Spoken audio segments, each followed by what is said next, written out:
Welcome. Welcome to week 15, day 3.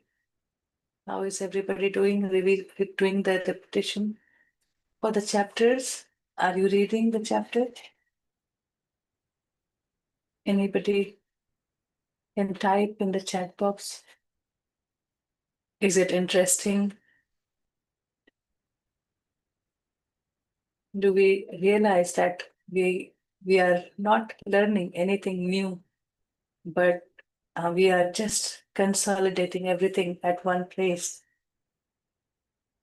And whatever we have learned so far was bringing us to this point where we can recognize that, wow, every time I'm uh, looking at myself and I'm becoming more of me, my true self, right?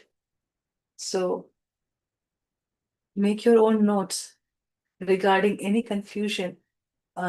Share what is it that um, does it seems very intuitive or practical, right? So every time we have the same practice over 15 weeks, we have learned that, how to get into the quiet period, what to do with that. So far, now we know that, every quiet period was bringing us to this point where we realize our life purpose. So whatever we are doing, wherever we are, if we have some resisting thoughts, not aligning the God qualities, we are pushing things away. And the moment we start looking at it, start reminding that things start changing in our outer world. So many of you have shared personally and in the group as well that this week is more of healing. And the healing is happening just by looking at our own thoughts and knowing that it was due to my illusion, that ignorance.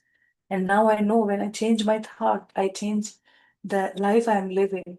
So I take that um, chance to look at it, look at each and every thought and realign myself. No matter what, I know what to do. And I am just committed for that. Yes, Sheelamji, we will talk about the confusion after the session. I would like to invite Kavita ji today. So she's here to guide us on this week. Let us welcome Kavita ji and we'll start from there.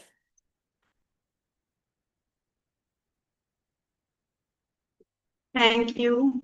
Thank you, Preeti ji, for always motivating me to dive in deep through the course and giving me more and more opportunities to explore my potential, having trust on me even then when I used to have doubt on myself. Thank you so much. Atma Vandan to all the beautiful souls, divine morning, divine evening to each one of you from whichever part of the globe you are joining. Kavita ji, A warm your network is very to poor. this moment of transformation. So how does it feel like? Kavita ji, your Like a butterfly network is very poor. Emerging from its cocoon, isn't it? If you're feeling so, you can type yes in the chat box. So, is it okay now? Slightly better, yes. But So is it fine now? Yeah, it's better. Yeah. There is a lot of lag. Yeah. Okay. Yeah, now it's better. Yeah. So, getting back to what I was saying, that this is my first session with you all. So, I would only say the three very magical words to define my presence today: I have arrived. It took me 15 long weeks to arrive here.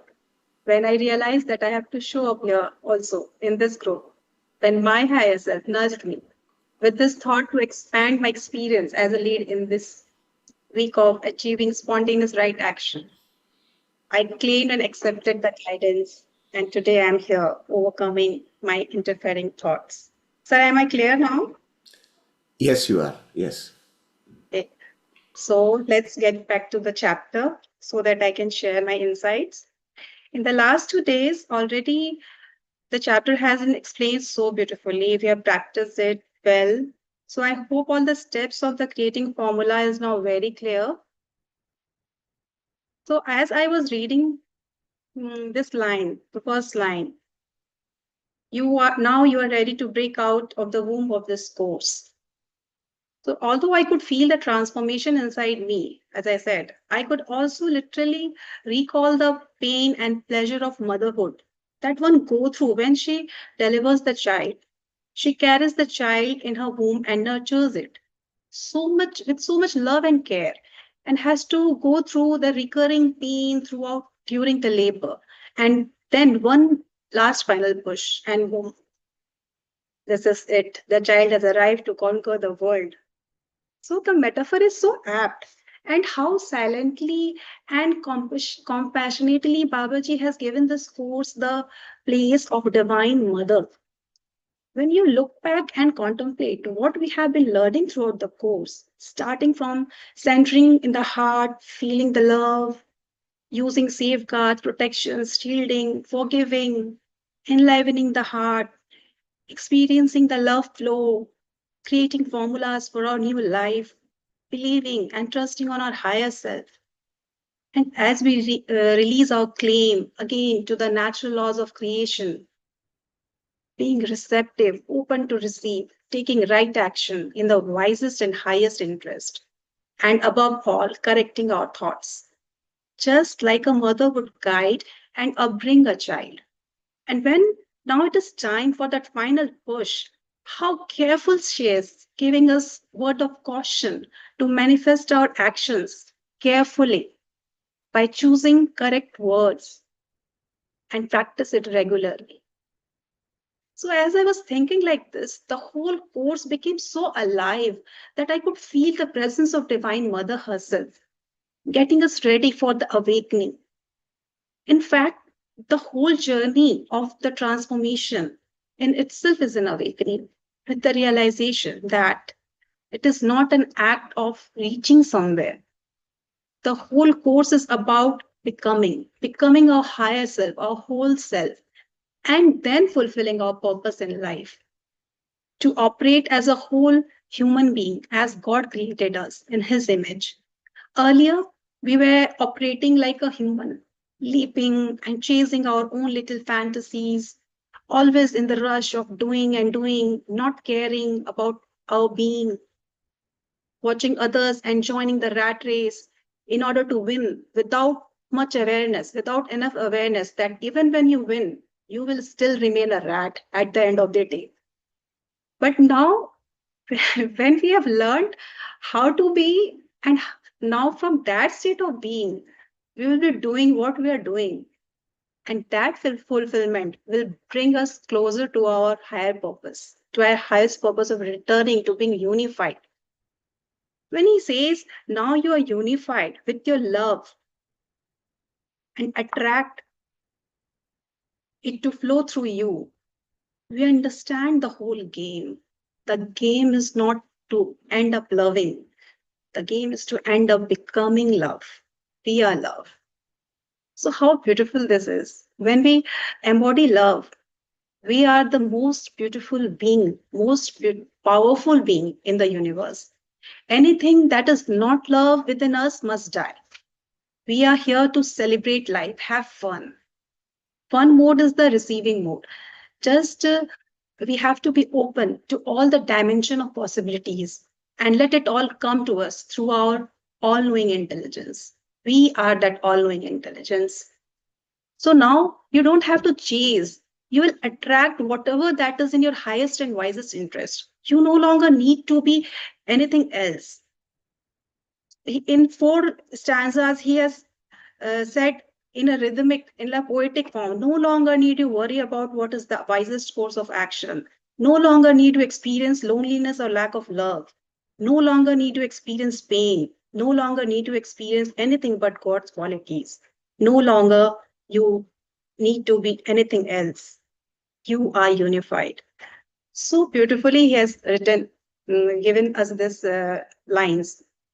So it's like, it's just you, your own unique self. Just believe it, feel it, and achieve it. Let your feelings command your thoughts into matter. Because what you feel about, that you bring about. Feelings is the key to manifestation. And feelings is the language of our body, just as thoughts are the language of our brain. Thoughts send the signal out, and feelings draw that event back. So, do you even wonder why this course worked on our health after achieving the spontaneous right action and not moving directly to receive guidance to manifest our wisest activity?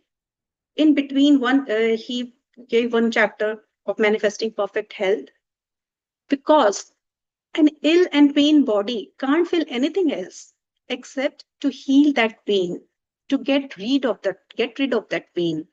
Without achieving the state of perfect health, our manifestation of right action would be arising from our old patterns, old belief systems, old grudges, fear and lack mindset. How will that body feel abundance? So when you change how you think, how you feel, combine your thoughts to that elevated emotion, so the energy matches to that quantum field.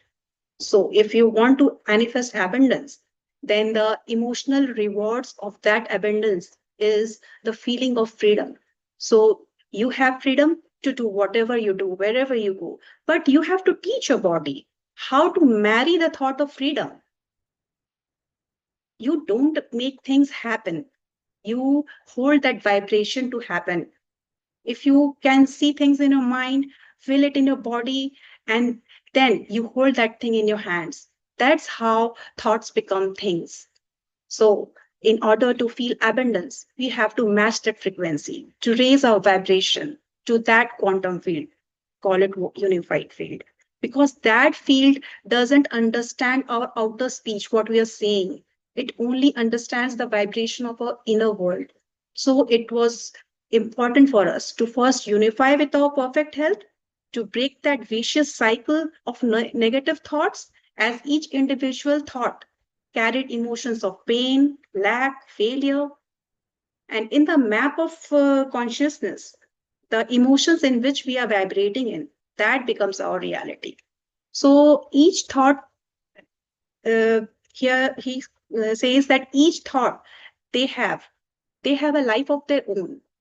As we are returning to experience the God qualities, each individual stubborn thoughts are doing everything to save their lives. Until and unless they are neutralized and released, they continue to manifest experiences. And the source of those thoughts could be anything. Maybe your unhealed little child, inner child, or maybe your adult ego. So the caution here is to not to get in those traps. Maybe that can be your ego trap, as ego always finds its own way to slip in. So we have to practice these techniques with innocence, just like a child, just dropping our logical, analytical mind. Remember, Jesus once said, unless you become childlike, you cannot enter the kingdom of God. So that is the key. Feel the innocence. The technique suggested here is to just observe the process and don't buy into the negativity. So this word, don't buy into the negativity, that caught my attention. What does the word buy here means? In order to buy something, we have to pay something in exchange, right? So what are we paying in exchange? We are paying our precious energy. Energy is the currency of universe. Give your energy and buy that experience. And how do you give your energy? By taking your attention to that particular place, people, or events. And now we all know, wherever your attention goes, energy flows. And wherever your energy flows, universe shows. And what universe shows, that experience is yours. So, in order to heal, that is what we have been doing till now, recalling those events with the help of our higher self, where we have already invested our energy and releasing the emotions attached to it. And as the emotion is released, that is just a plain memory without any triggers. So we call our energy back, which is our own, and integrate those lost parts, and we become whole and complete. So remembering is healing. And also remembering that we are eternal beings, perfect, whole, and complete in that elevated state of emotion. So from now, you have to be more aware that not to allow any thoughts to feed on your emotions, which are all mind made. Thoughts consume our energy. For that, I had earlier created my own affirmation, and it goes like this: people, places, and events that do not evolve me doesn't involve me. And this worked for me, and it's still working for me. I'm naturally drawn to my secondary purpose, daily activities, which brings me closer to my highest purpose.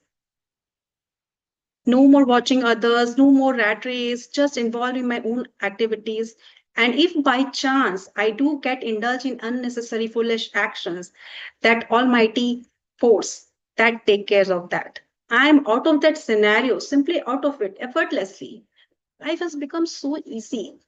But this course have provided us the foolproof method to live a life of heaven, to communicate with our whole self and get access to the link of that cosmic computer, which is already there, and allow the Almighty Force to bring to us the experience we desire.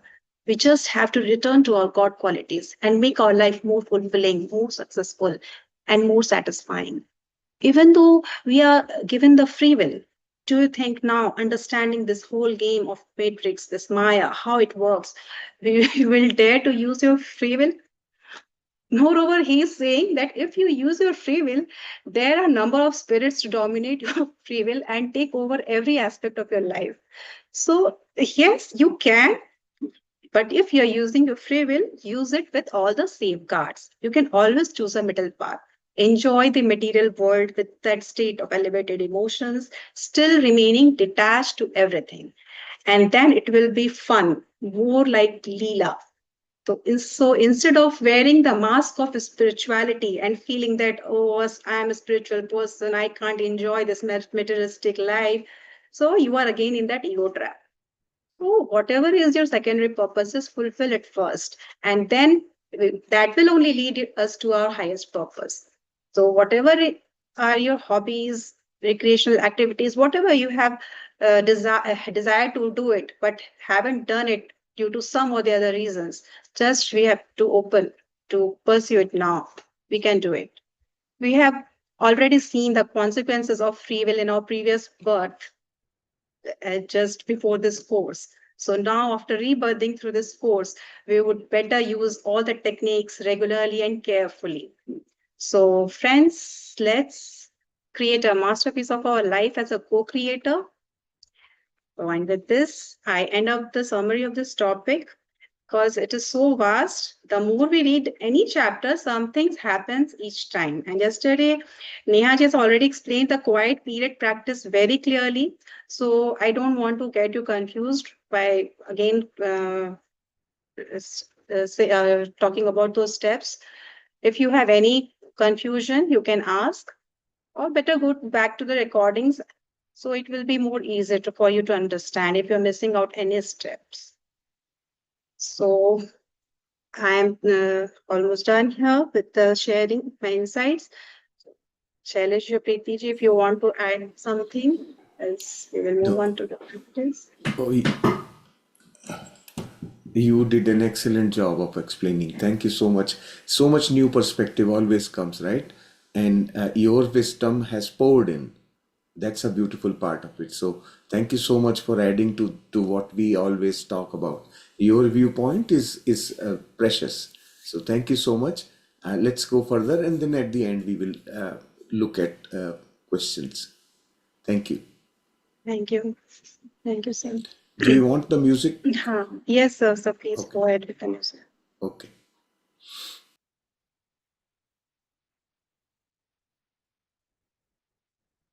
So take a comfortable position. The idea is to keep your body in a relaxed state for 1 hour without much movement. Can keep your notebook at your arm's length, okay? So that if you feel like writing, you simply open your eyes and write it without breaking your state. If you want to sip water, just have it. Remove your glasses.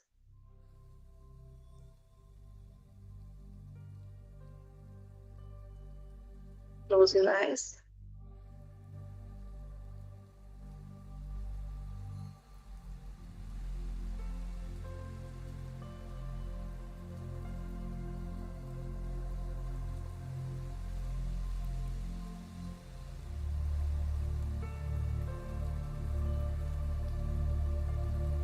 Just relax yourself.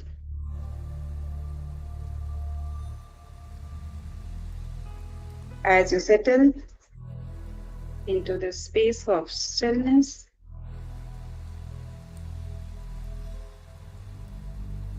let your mind find rest and heart gently open.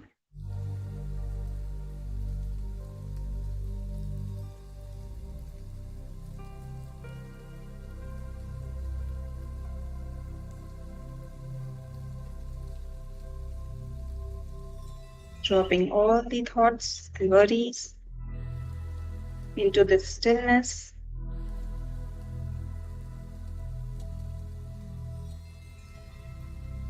Let this journey from thoughts to awareness begin. Take a deep breath in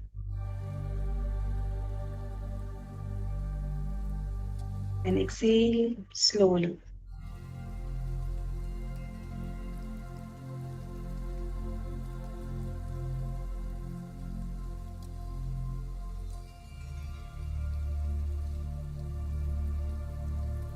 Inhale deep.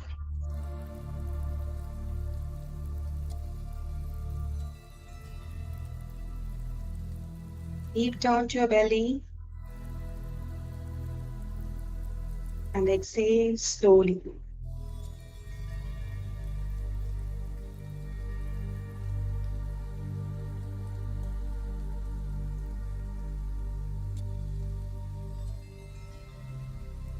As you inhale, feel the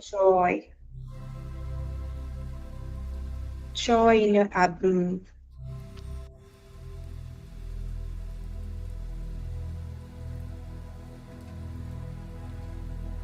Joy of having perfect health.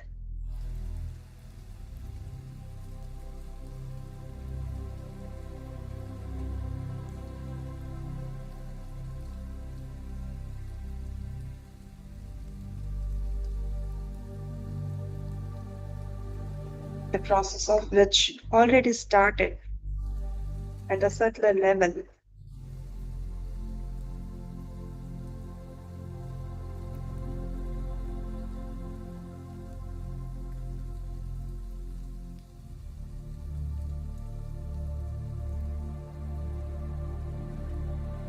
See if you can bring that joy into your physical expression.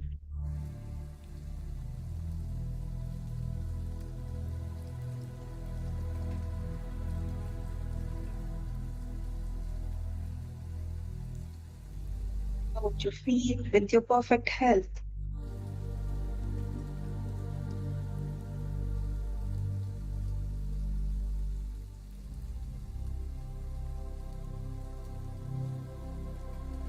With each breath, feel the relaxation in every part of your body.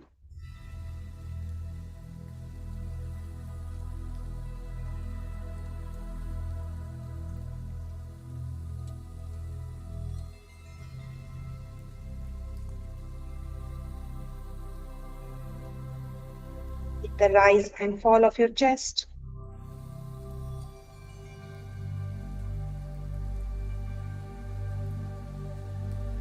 Open up the chest area and expand it with the joyfulness.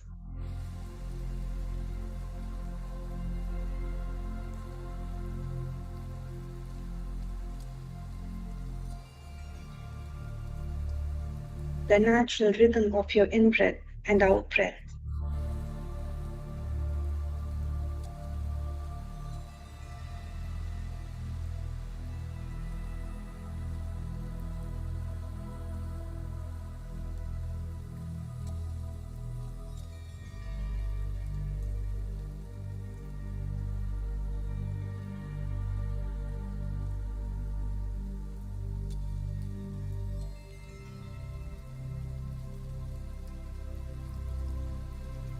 Feel a gentle wave of relaxation sweeping to your entire body.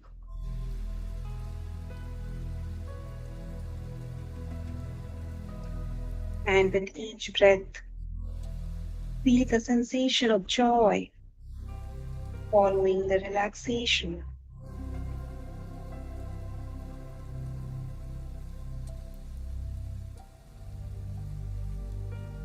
Observe your facial expression.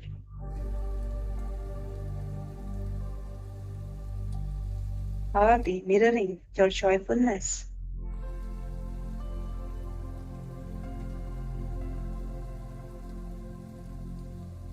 Rest your awareness on your beautiful radiating smile and feel your heart center.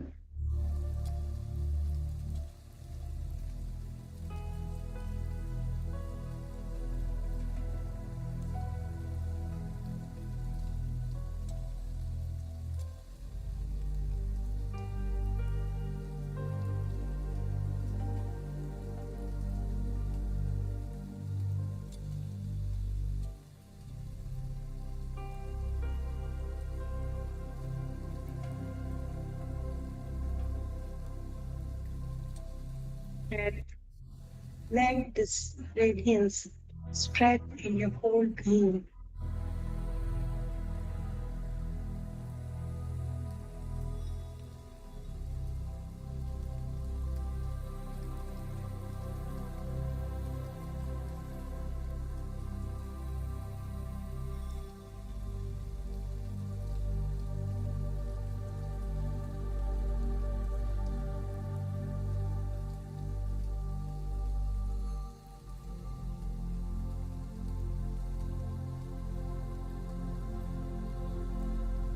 Be yourself, complete, perfect, and a whole self.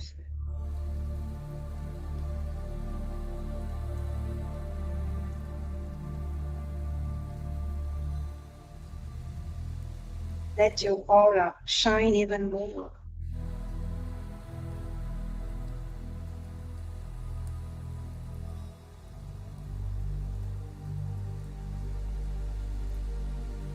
Love expanding in your heart center.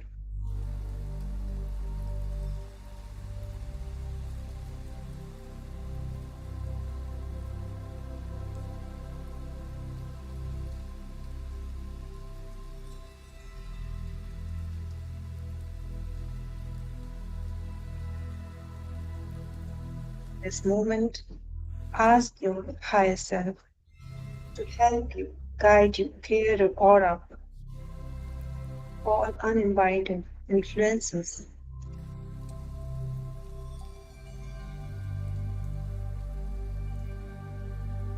I send love and light to all the uninvited influences that have come into my aura.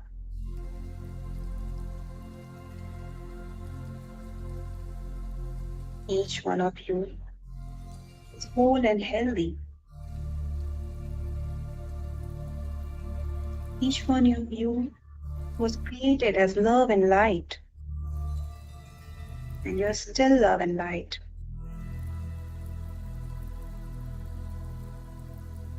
Each of you feel no pain now, and you're not afraid.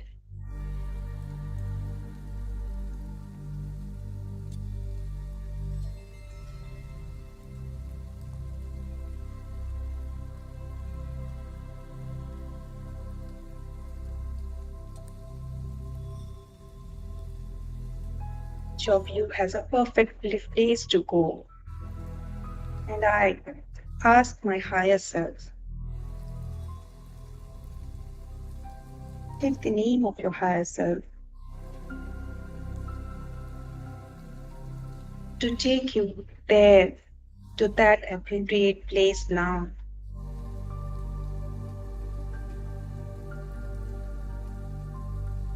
Each of you go peacefully.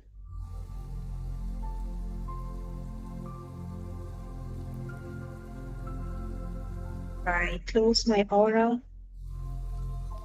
accept my higher self.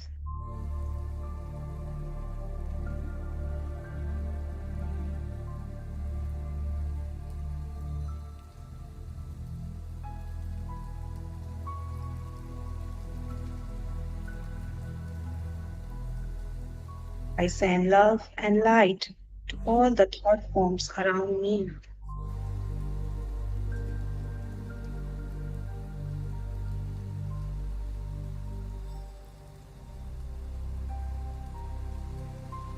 Just observe what are the thoughts around you. Drop down all your identities you carry.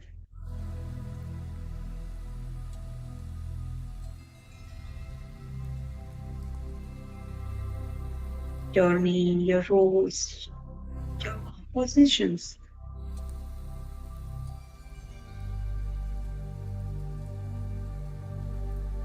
Whatever you associate with yourself.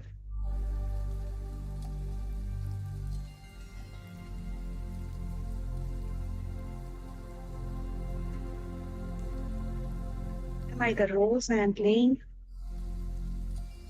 Or there is something deeper, something beyond.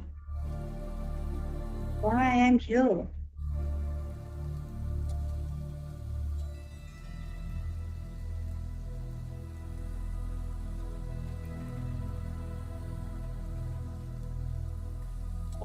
Whatever you are clinging to, your labels or your titles,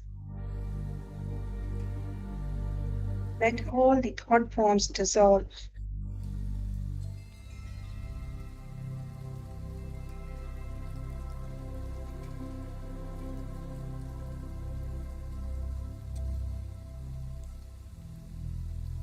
And love and light to all the thought forms around you.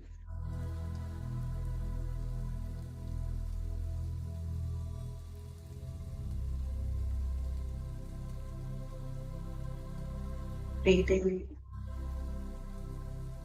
breathe out.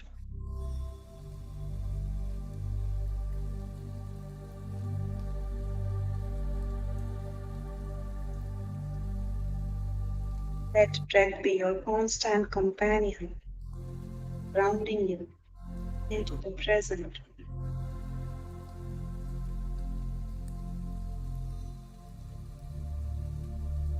This present moment as you move deeper, deeper into the purified field of nothingness.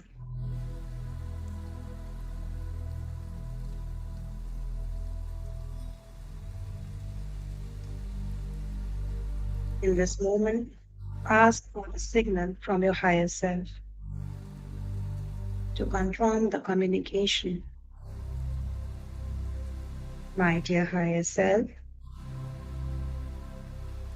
take its name. Please give me your signal now.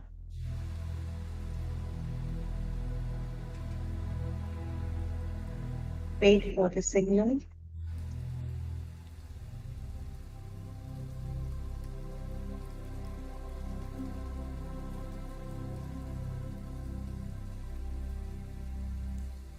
Just be quiet.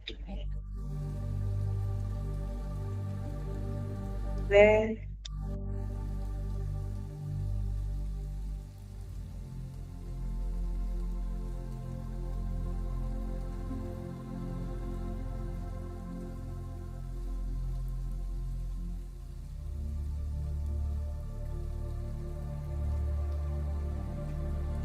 If the signal is no, Then go ahead and close your aura once more.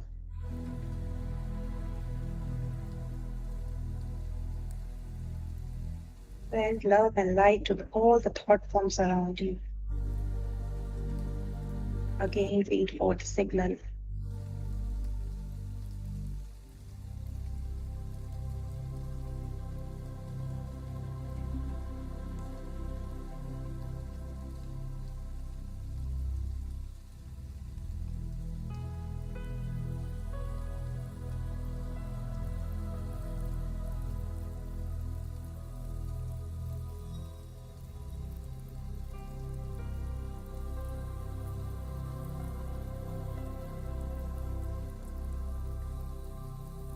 Signal is yes, we are now unified. We are ready to receive today's message from our higher self.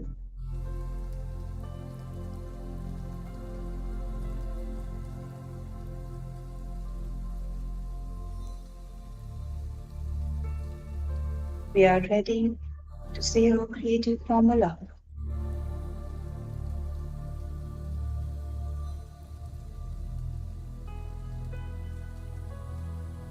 Today, we will learn the wisdom of fulfilling our purpose in life from our higher self.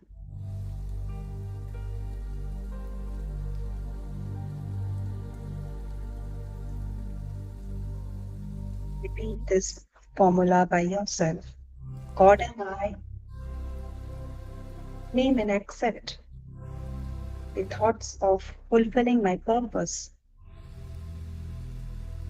with forgiveness and thanks. Amen.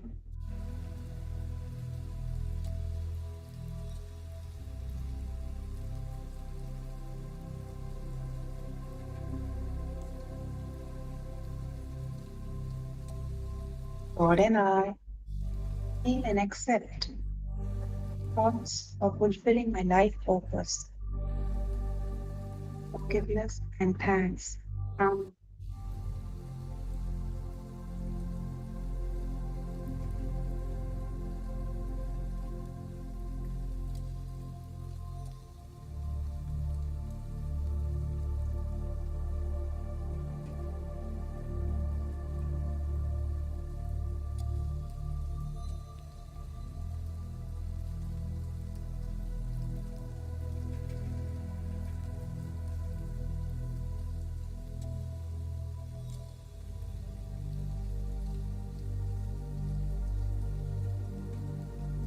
Praise the God qualities.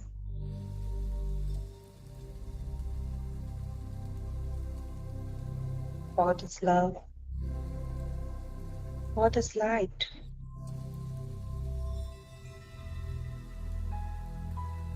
God is truth, happiness, joy, and compassion.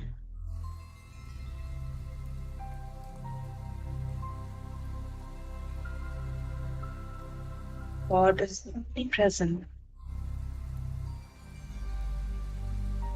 God is all knowing intelligence.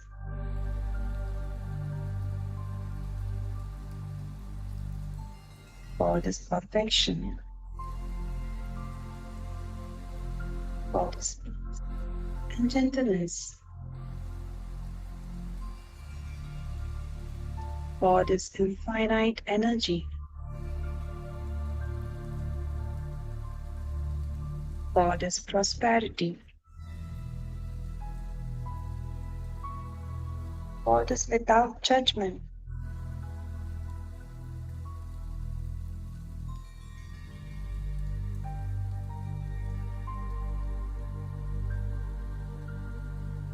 God created me and gave me all his qualities. I am made in the image of God.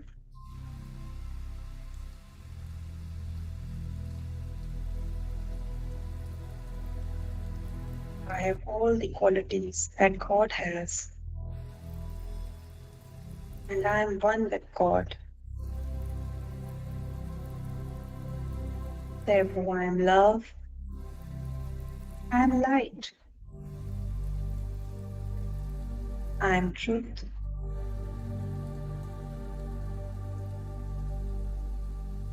I am happiness,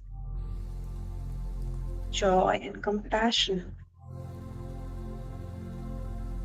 I am the all knowing intelligence. I am also omnipresent. I am perfection. I am peace and gentleness. I am infinite energy. I am prosperity. I am non judgmental. I am unique.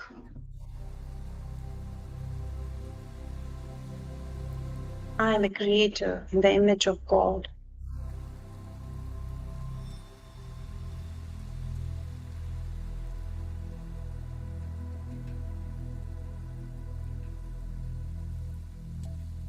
Feel all these qualities in your whole being.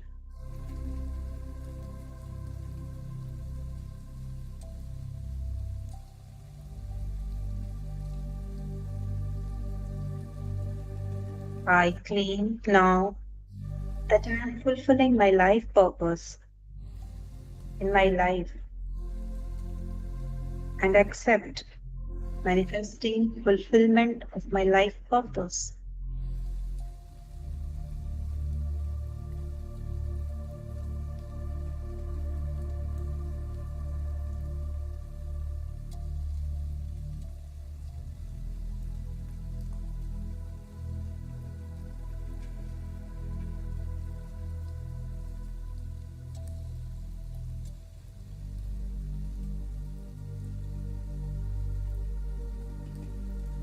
Dear higher self,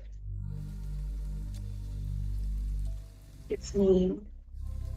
Please reveal to me the thoughts that prevent me from fulfilling my life purpose.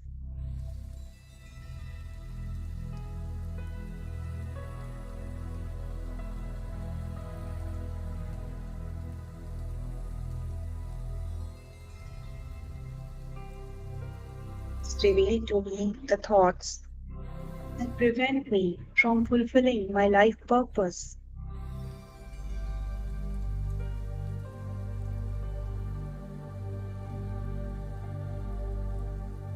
Be quiet and allow your higher self to communicate.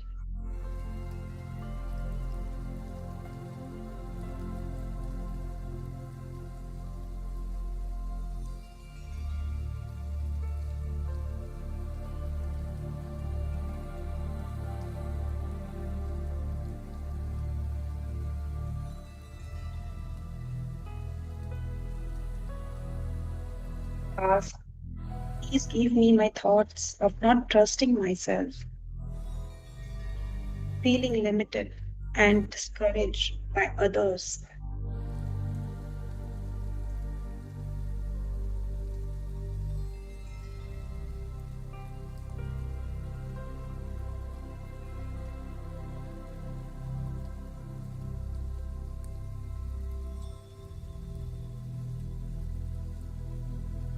Allow those limiting thoughts to appear.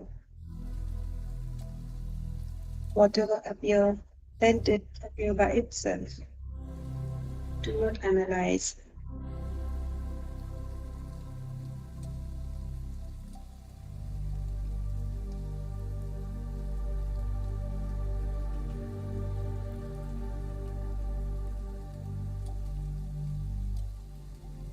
Dive deep into the self inquiry.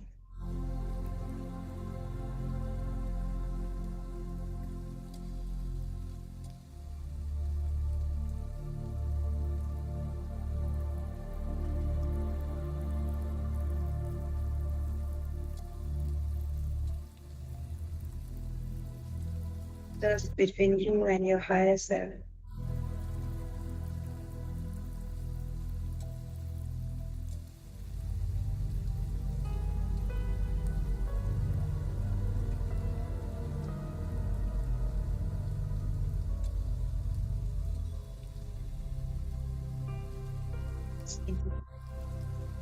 What limiting beliefs do I hold about myself?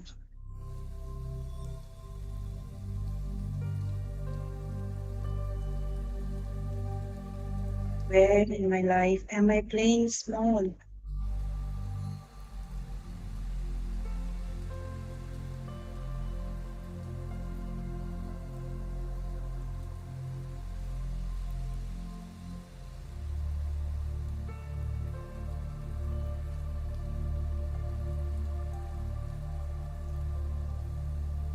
What am I afraid of? What people might think if I fully expressed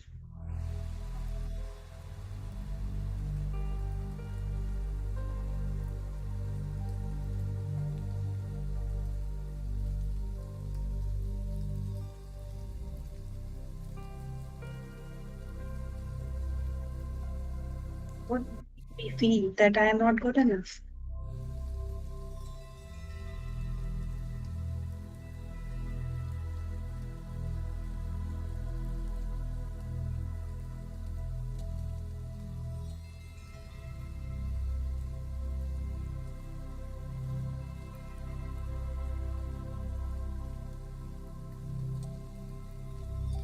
Situations do I feel like an imposter?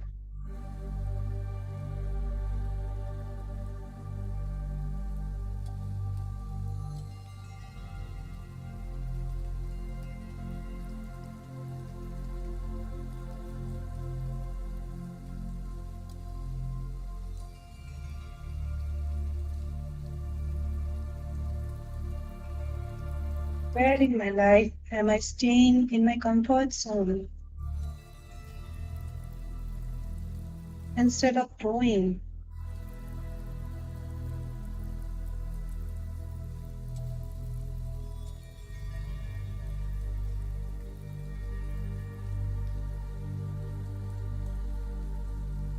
Just be open to receive.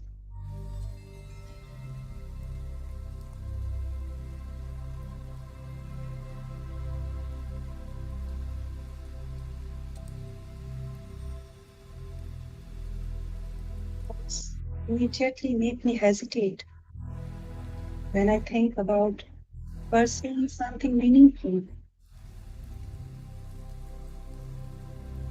Do I need external validation to be worthy?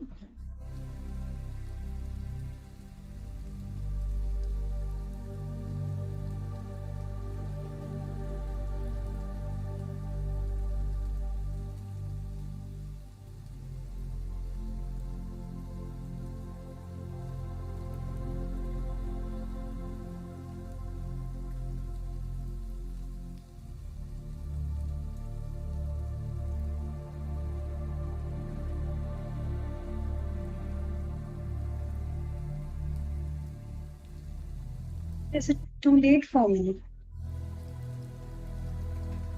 Others are better or more qualified than me.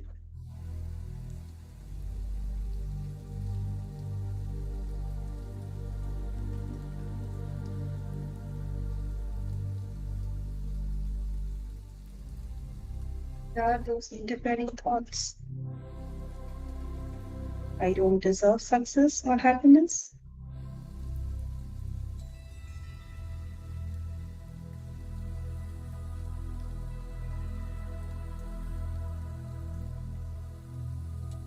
I have to figure it out first.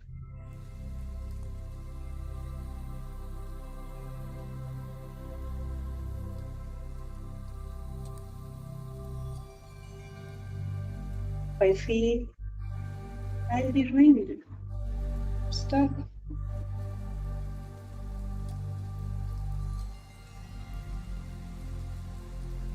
Voices and opinions behind this limiting belief.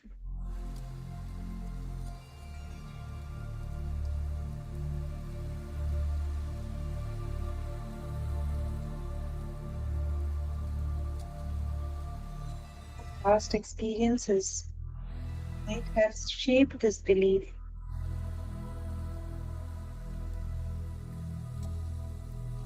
Breathe in,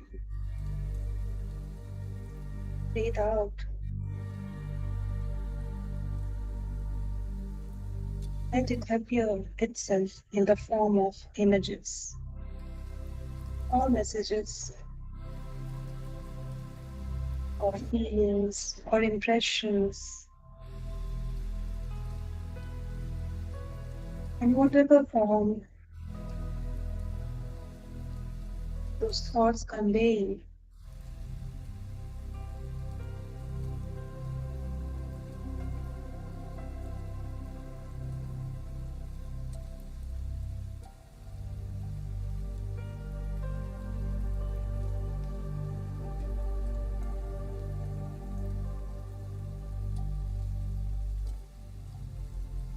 dive deep, uncover the root of limiting thoughts.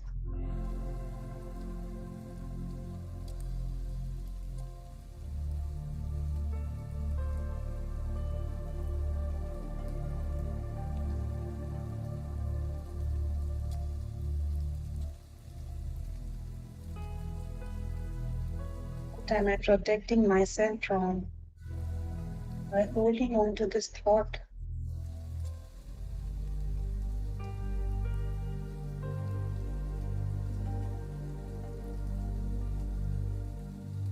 When did I first start believing this about myself?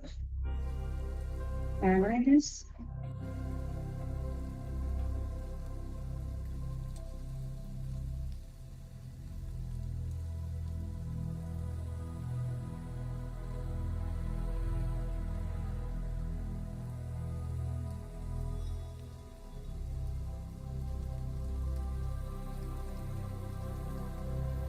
Why can't I say to someone I love,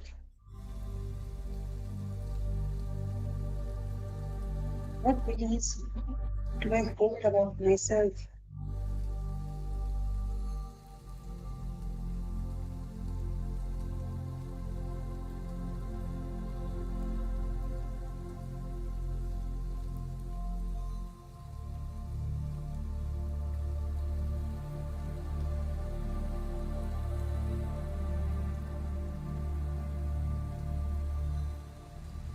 Is it that I must play it safe?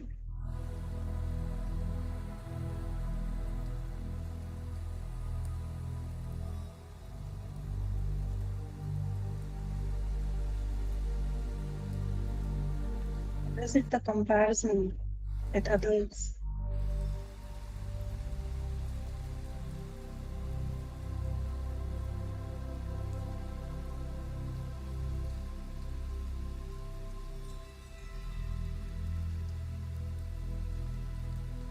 Is holding me back? Why am I procrastinating? Even though I have all the brilliant ideas, what is holding me to take that first step to action?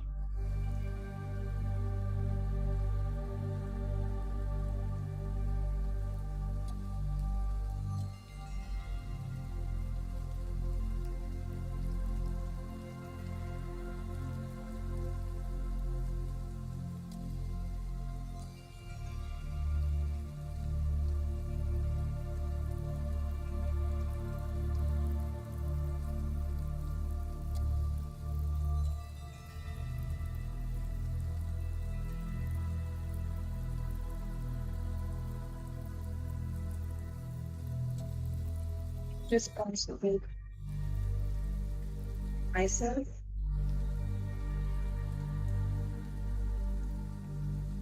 was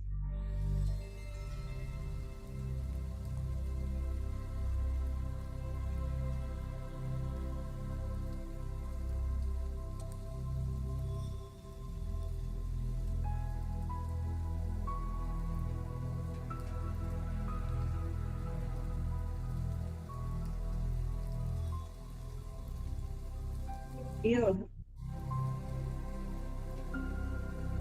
Happen if this belief turned out to be false?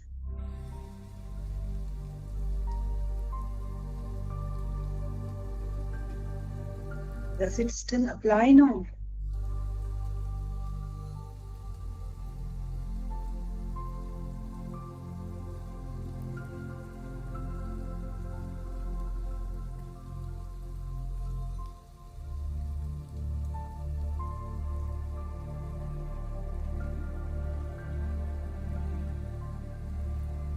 What might be possible for me if I no longer believe this?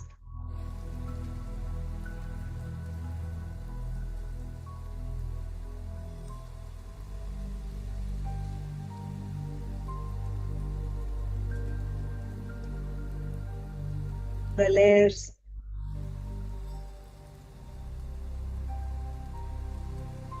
open the lid beneath which hiding the root cause.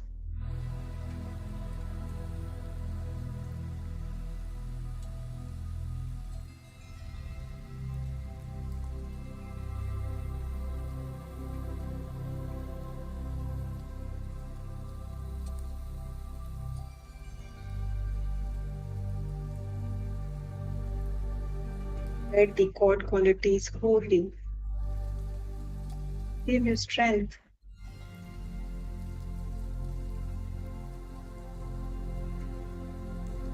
challenge these interfering thoughts,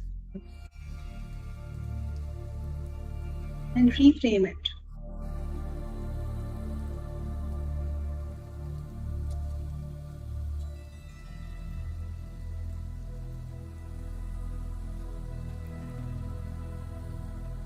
How can I reframe this thought in a way that feels empowering but still honest, still innocent?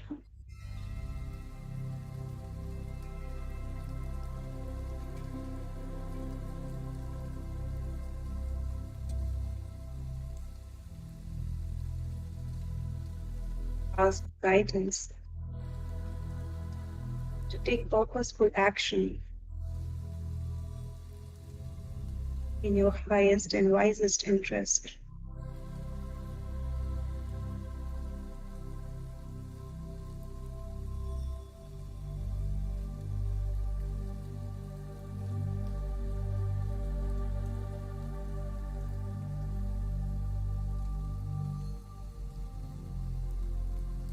What small steps can I take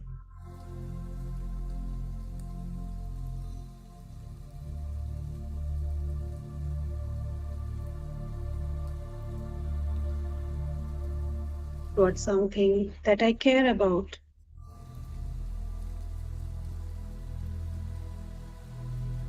Be it my hobbies, be it my studies, or any recreation, or my love life, or my workplace.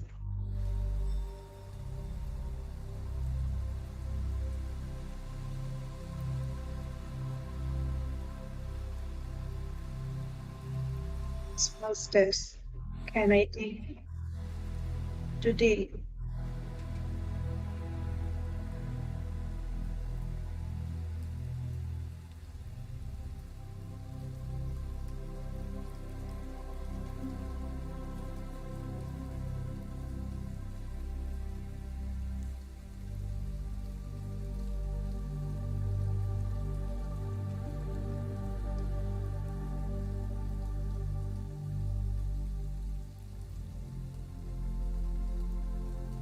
What would I do if I fully trusted in my own worth and ability?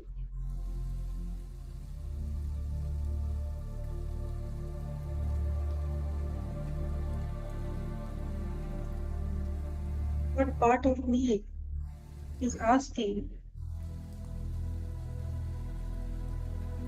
to be expressed or seen right now?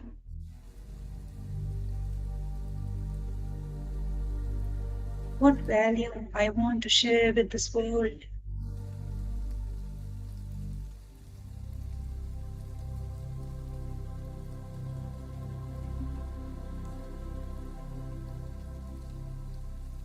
Simply breathe in to that area of life, those events.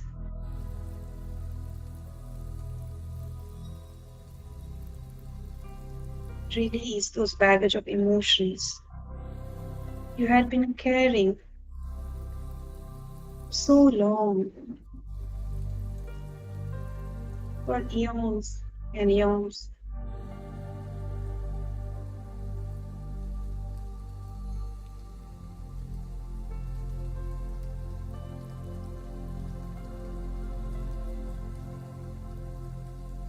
Just check your emotions and name it.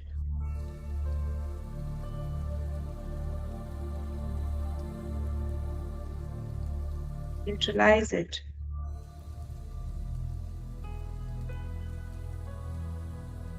With all the God qualities that is relevant in this moment.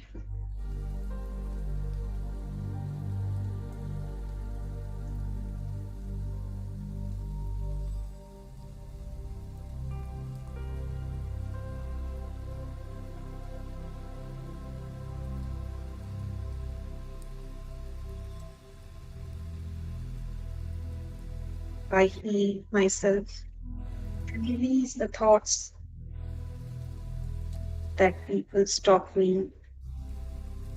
They think I'm stupid. I can't do what I want, or I don't have the resources. I am not smart.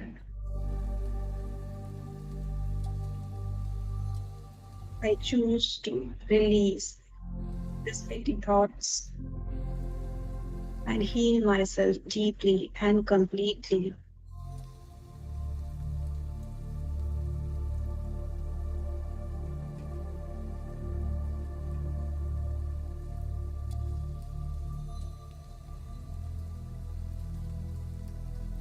I know that I am loved, I am light, and whole and complete. I am all knowing intelligence.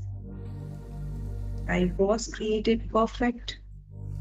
I am perfect now and will always be perfect. I believe that love is my life force. I heal and release all my thoughts, known or unknown, conscious or subconscious, that interfere with the claim to fulfill the purpose of my life. My thoughts are now one with seeing as in tune with God's thoughts.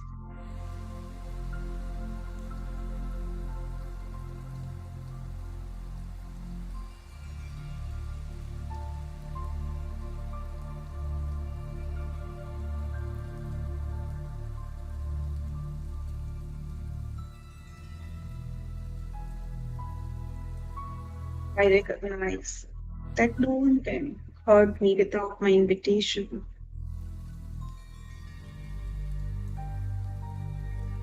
Knowing that I forgive everyone who has seemingly ever hurt or trespassed against me. I now realize that there is in truth nothing to forgive. My heart is in a state of forgiveness, state of forgiving love. I thank God for the guidance for wisest activity.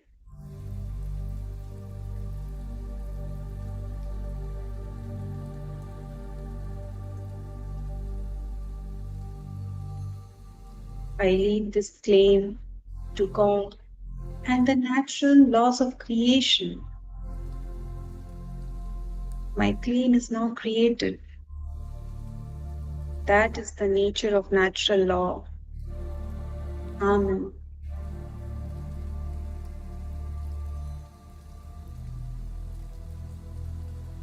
And now incorporate the communication you receive from your higher self into your creating formula. God and I claim and accept the thought that I am love, I am light, I am whole and complete, I am perfect, I am the all knowing intelligence. With forgiveness and gratitude. Amen.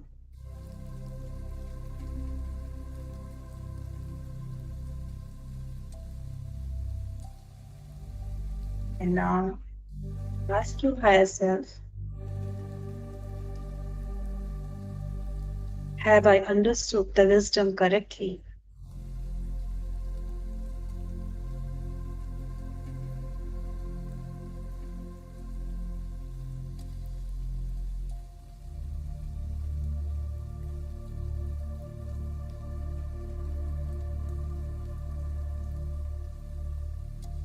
Ask for proper wisdom for fulfilling the purpose of my life.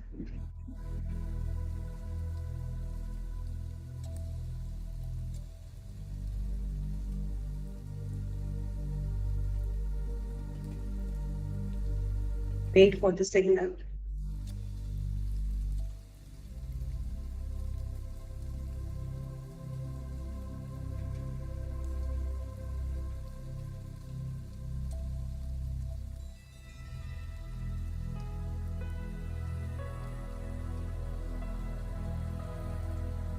The answer is no, then find out what needs to be improved in your thought.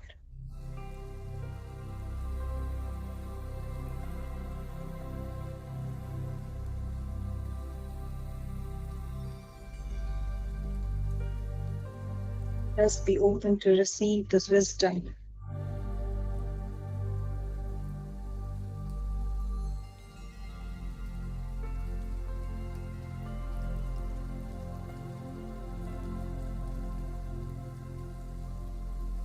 Speak out loud when it comes to you.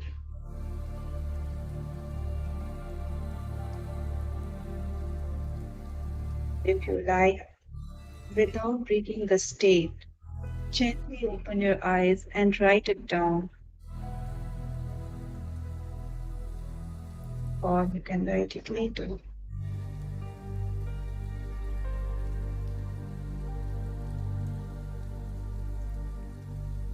Make your creating formula on this wisdom.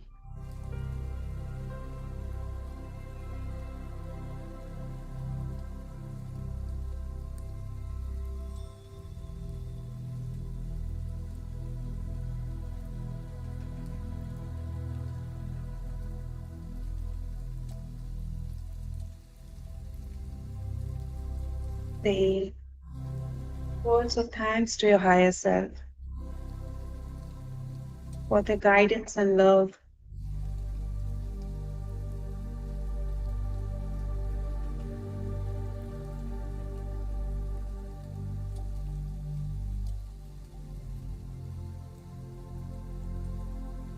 Say a word of thanks to this entire course who nurtured us like a divine mother.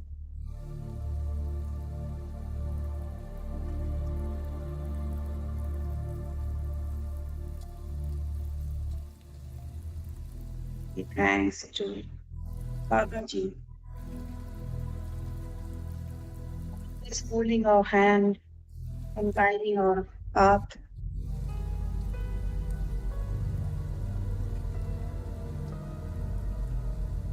Extend your gratitude to Rogerji,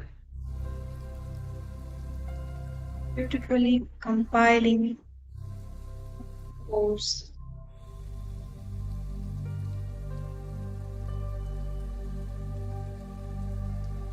Blessed.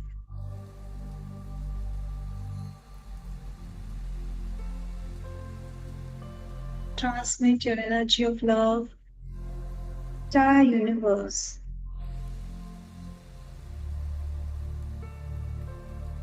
starting from your room to every corner of your house, to your society. See the love expanding to your city, to your state,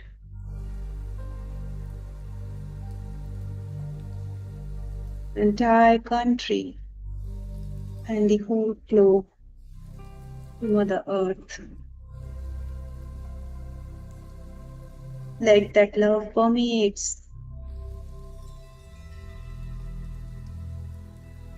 to all the plants, living beings, animals, mountains, rivers, wherever your attention goes. Just let the love flow. Feel the infinite flow of love emanating from your heart.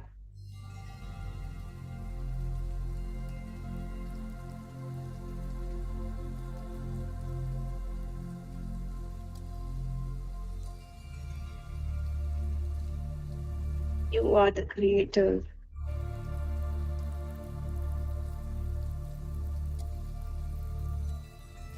Feel your divinity.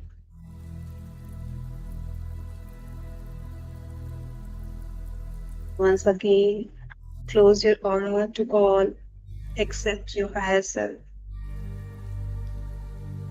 I close my aura to all except my higher self.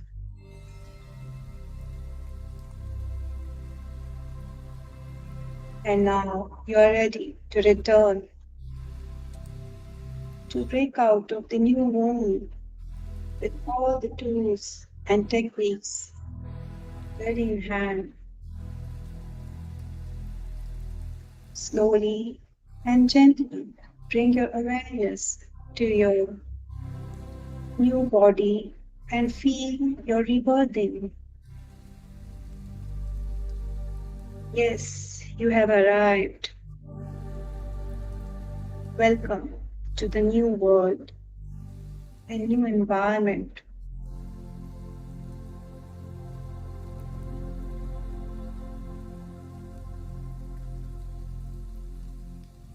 Slowly be aware of this place where you're sitting.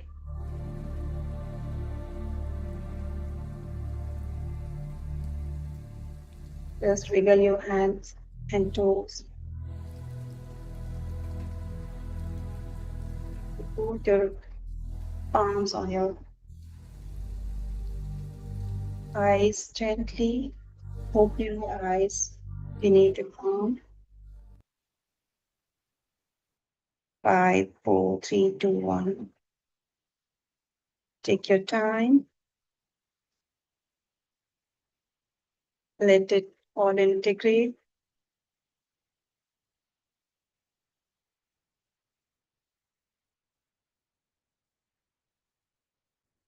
You can write your guidance in a notebook. Have some water.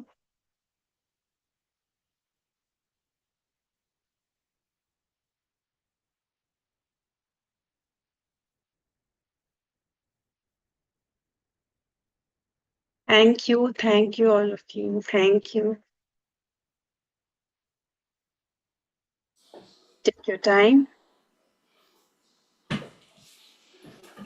Thank you, Kavita ji. Thank you so much. Such a beautiful meditation experience for all of us. Thank you for having trust on me. Thank you, thank you. You are already unified.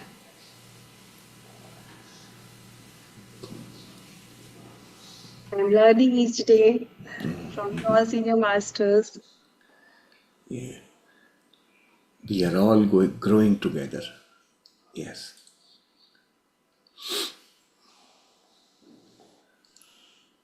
You did a wonderful job of explaining the chapter as well. So it was really adding to my perspective to the information, right? So whenever each one of you explain the chapter, I can see how many different ways in which you can look at the same chapter, right? It's so beautiful, and it expands our own understanding, our own clarity, or understanding in depth. How many more ways in which you can um, figure out the concepts behind the chapter. So, thank you.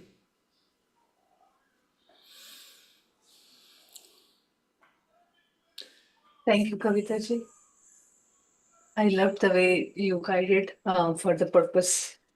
That little nudges and prompts were very, very, very beautiful.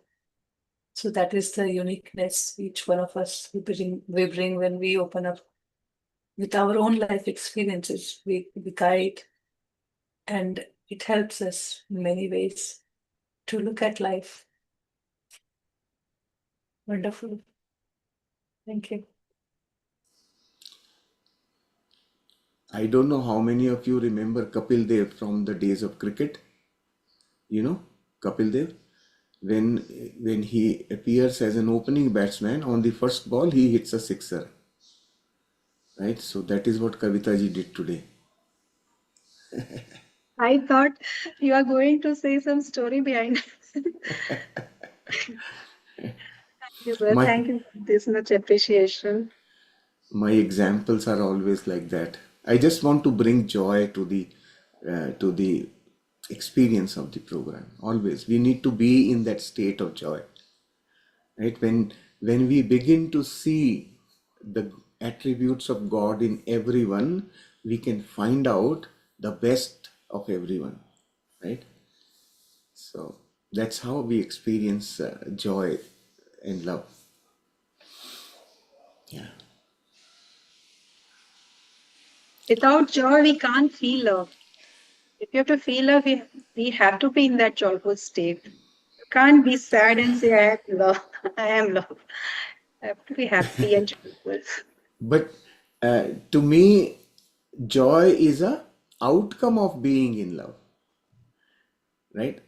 That's how joy appears, and it's not just a temporary joy. It is kind of a permanent joy when you are in state of love. When you become love, you then don't depend on anyone for feeling the joy, right? When Just you are simply love, that's the ready. beautiful part. And in this chapter also, he is explaining you can have those fantasy filled experiences of pain if you want to, but you don't need to, really, right? You can stay with the attributes of God, the qualities of God, and then enjoy and be there. But if you want, you can still manufacture pain and suffering. The, When I was the reading that free will part, uh, at, in that moment I was laughing so much that how Baba is this, it's like a jalebi. You say that it's like jalebi. He's confusing us or he's giving us clarity. I was thinking, what is that? yeah, the more we read, the more we learn. It's so beautiful.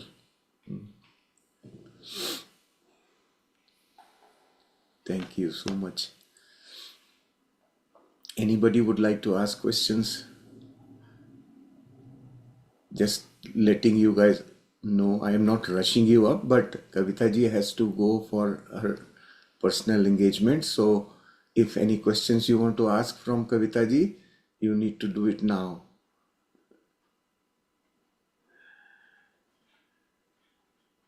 When you were there, I don't need to answer anything. Oh, no, no, no, no, no, no, no, no. Never think like that. You have a separate pot of wisdom with you, right? And when we query, we will dig up. We will dig something from there. Each one of us is like that. It's not just me. All of us have that wisdom.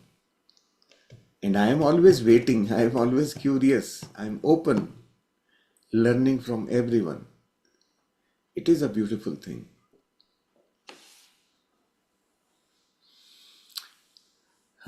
Looks like everyone is very, very quiet. It takes time for them to come out. Actually, it opens up so many things which were hidden long back. So Uh, it will take time to integrate. yeah, good. Your Moni, sessions are therapeutical, Kavitaji. It's a Mhm. therapy. Your voice is a therapy. yes. Monilji is saying she wrote a lot today, and she's today she is in very good mood. Monilji, why don't you say what you want to say?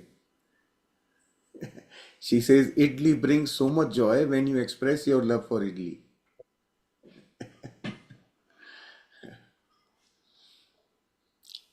You have only seen a few examples of what I love, but there is so much more I love. Idli is only one of them. Each participant in this session is like that for me. In the same way, I just feel so much love for each one of you. I never try to um, give or take love. That part is over in my life now. I just be love. That's what I do.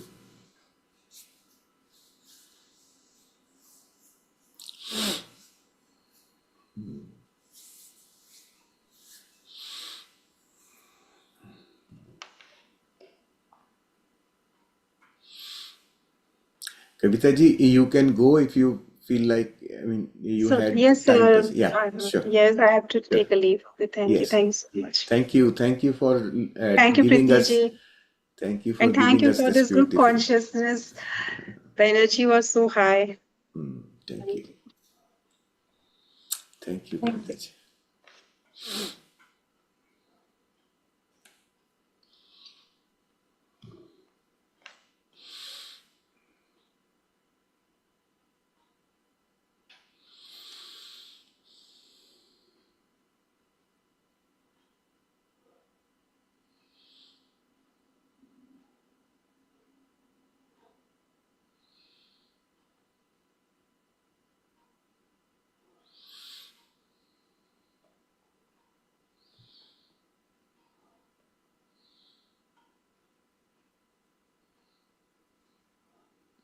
Anyone feeling love today? Yeah, Sheelam ji, you can unmute. You can ask. Yeah, good evening, Shailaji. Good I evening. had a little bit of difficulty in understanding, which I wanted to clear. Yeah, sure. It the paragraph where our higher self will not want to say yes or no because they want to give us a wider, broad framework to use our own free will. That part. Okay. Your Right. free will is not tampered with. This is because at this delicate stage, while you think your higher self as separate, you must keep exercising that free will. Your higher self will not allow your free will to become dormant. That part I didn't understand. Right. So, if the purpose of this specific portion is that we Mm, should not become dependent on higher self for everything. mm, Decision making still needs to remain with us. mm, Making our free will dormant means that, okay, should I eat or not? Is it in my highest interest to eat? For every little thing in life, if you start going back to higher self, mm, that particular thing he wants you to avoid. You continue to use your exercising free will is a learning process. mm. It is for a reason that we have that, right? Because that's how we experiment in real life by So while choosing something. exercising free will, if you have a doubt, then we should ask the higher self. Yes, or when you think that you need wisdom to make a choice, Ah, then when in your routine day-to-day things you don't really need wisdom, that it's already yeah, programmed in your automated response system, right? So you yeah, don't very. really need to ask, right? That's the purpose. So constantly throughout the day you will be doing things, you will be acting on routine things with Mm, using your free will, right? Should I mm, have coffee or tea? Okay, mm, whatever you feel like at that time, your inner desire, you can Yeah. fulfill the desire, right? Yeah. You don't need to engage your higher self. Although once you start integrating with higher self, all your actions will be spontaneously from higher self's wisdom. You will Yeah. be using the wisdom and acting on those spontaneously, and then your Outcome of the action. free will is incorporated in that, Mm. right? That's slowly and gradually, as you begin to trust your higher self, as you experiment with higher self's messages and implement in life and practically get the response, get the experience, right? Then you begin to trust, well, oh yeah, this was good, I need more, right? And then you begin to follow all the things that are coming from higher self. Yeah, got it. Thank you. Thank you so much. Thank you. Thank you.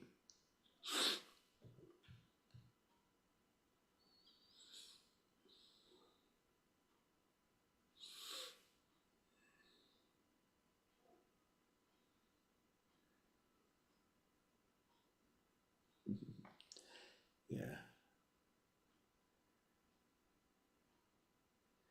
Yes.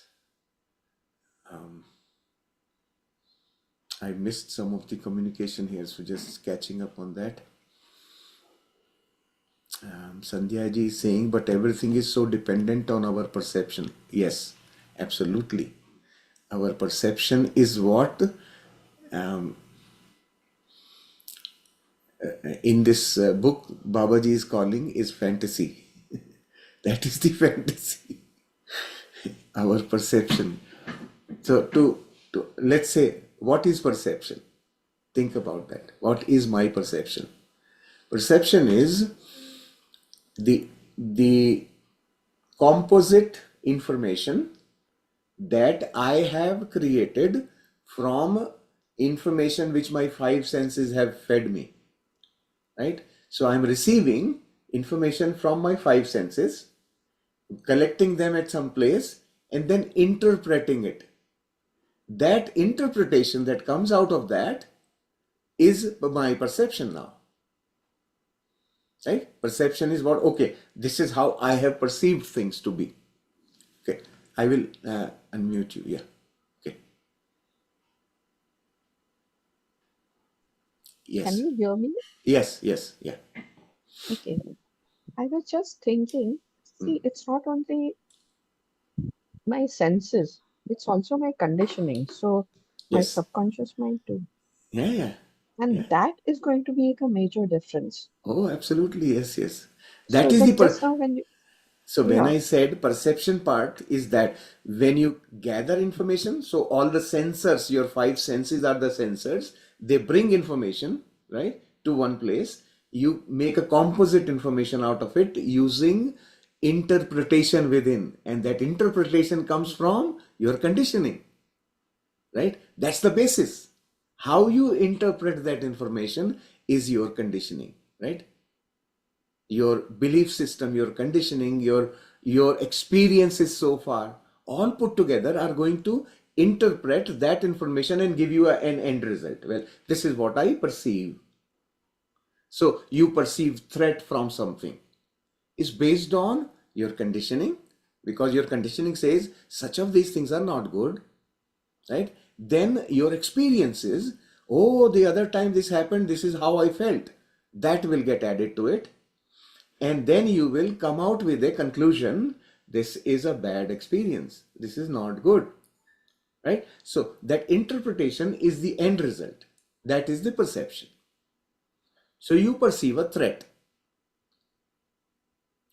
you understand? The five senses are, they gather hell of a lot of data actually, but we pick up only such of that which we can interpret based on conditioning, experiences, right? And one component I didn't talk about is wisdom. hmm, Your wisdom also plays a part there, right? So all these things then get from that data, they just pick up information which is of use for them and they can use it. And that's why we all think that my eyes have seen this much, but actually the eyes have seen much more information. We have picked up only that which we can, from our, you can say, database, we can relate to. Right? That becomes my perception then. And perception, that's why perception is always subjective. Each one will have a different, right? And this is what we call as Maya. Each one of us perceives the same event differently, right? That object from where the information came is not different. It's the one object, but perceptions are different, right? Let's say you see a poor man on the street. Everyone who sees that poor person will have a different perception of that existence in their mind. Somebody will see misery, somebody will see sorrow, somebody will see a lazy character, right? All kinds of things people will have. That is perception. And all that perception has got these filters, I call them filters in between. The interpretation based on my own bag of processing, right? And that processing I call as a program. That's the program, right? So input remaining same, output will depend on the logic in the program. So effectively, the way I use these processes is also going to change individually. The Yeah. general outline is the same, but your journey will be totally different from mine. Yes. And that's the beauty of the course which I felt. Yes. Yes. So, Uniqueness. Our uniqueness is yeah. still maintained based on that only, right? And our and as we are growing, this is what we call as growing, our perceptions will continue to change as It well, right? changed, yeah. That is shift in consciousness. It's called shift in consciousness. We are learning, we are developing. As we are developing, our consciousness level is changing. It's rising actually. You are now wiser than what you were yesterday. And each day I am wiser than I was yesterday. Through experiences, through knowledge, right? That is knowledge. So we are growing. Irrespective of what we do, we can't avoid experiences, right? Irrespective of what we are doing, we will have experiences. And every experience is knowledge. Some people use the knowledge, some don't. They keep doing the same mistake again and again and again and again in life. Till such time, they learn from it and then not repeat the mistake. That experience keeps coming. This is what we haven't explained these things in this detail because everyone's ability to process information is different.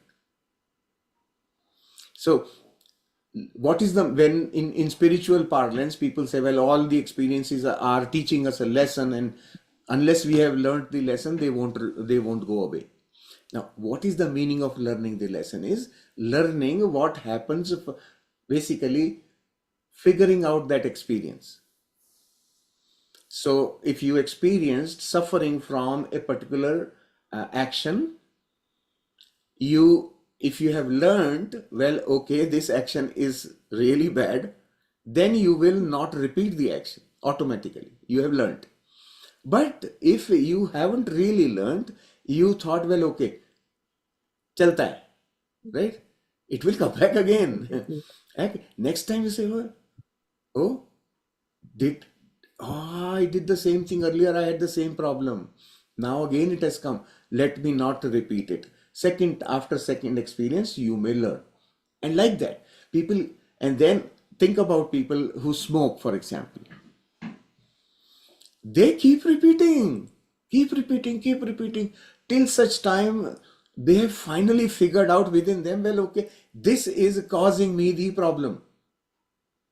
I was attributing the problem to something else, but actually the problem is here. Then they realize, and then it drops just like that. The moment I can tell you from my own experience, my smoking stopped in an instant. 25 years of smoking stopped in an instant. And I have not forgotten that day in my life. And by the way, that day was more than 25 years ago. So that's how things change. Learning is that only. In your wisdom, you have absorbed that properly, so that now you can reuse that knowledge. When you learn to reuse the knowledge, your experience will not come back because you won't do those actions. Hmm. Yeah, that's how it is connected. Okay. And another totally different question Mm, about this love and joy, mm. which came first. I mean, it's like the chicken and egg concept. Sorry. Because I was like thinking, I don't remember which, some Hindi movie, Meena Kumari says in a very dard bhari आवाज, आज मैं कितनी खुश हूँ. And I was like, seriously? So somehow I just got reminded of that. So what came first? Did love come first or did joy come first? I Mm. joy is easier to understand. So probably, Yes. I mean, if you're happy, you feel love. Mm. That's much more easier to understand because love is a much subtler emotion Mhm. and joy is a more of a feeling. Don't know if I'm making Yeah, yeah, sense. yeah, yeah. I get it. Joy is So, externally visible. That's why it's right. easy to comprehend, Yeah, right? it's a feeling. That's why I call it Yeah, a feeling. yeah. And love is at But the physical level. yeah, It love auto can, feels at the level. yeah, but love can express itself in so many different ways. Sometimes it could be also as anger. We don't even know how to interpret it, right? Anger, in most cases for that matter, I would say anger comes out of love only. Think about it. Do you show your anger to your neighbor ever? You will not. You show your anger to only your family members.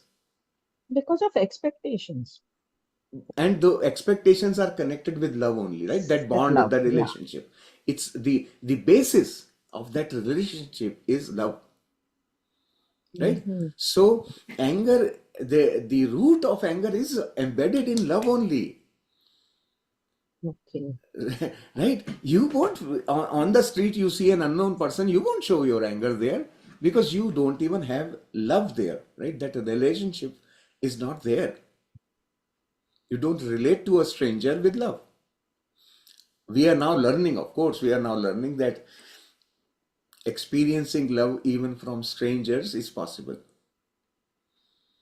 when Hmm. we begin to see them, see their attributes of godliness. So that's a deliberate exercise we have to continue to do to experience that these are steps to becoming love. How can I become love? I can become love only when I experience love. And experiencing love is not taking or giving, it is actual experience. Uh, it's not in Inner the mind. world. Yeah, yeah, yeah. It's a, it can't. Yes, You be love. Okay. exactly. Generally, love Then comes. we are love. Yes. We are challenging the basic thing we learned in this book. That love is the key ingredient of everything. That Yes. That's how so, we, yeah, this part of learning. Unless we challenge, we won't know. and that is where it comes that you have to experience it. You cannot just take my words, and then the practices come, and every practice take us to the same point.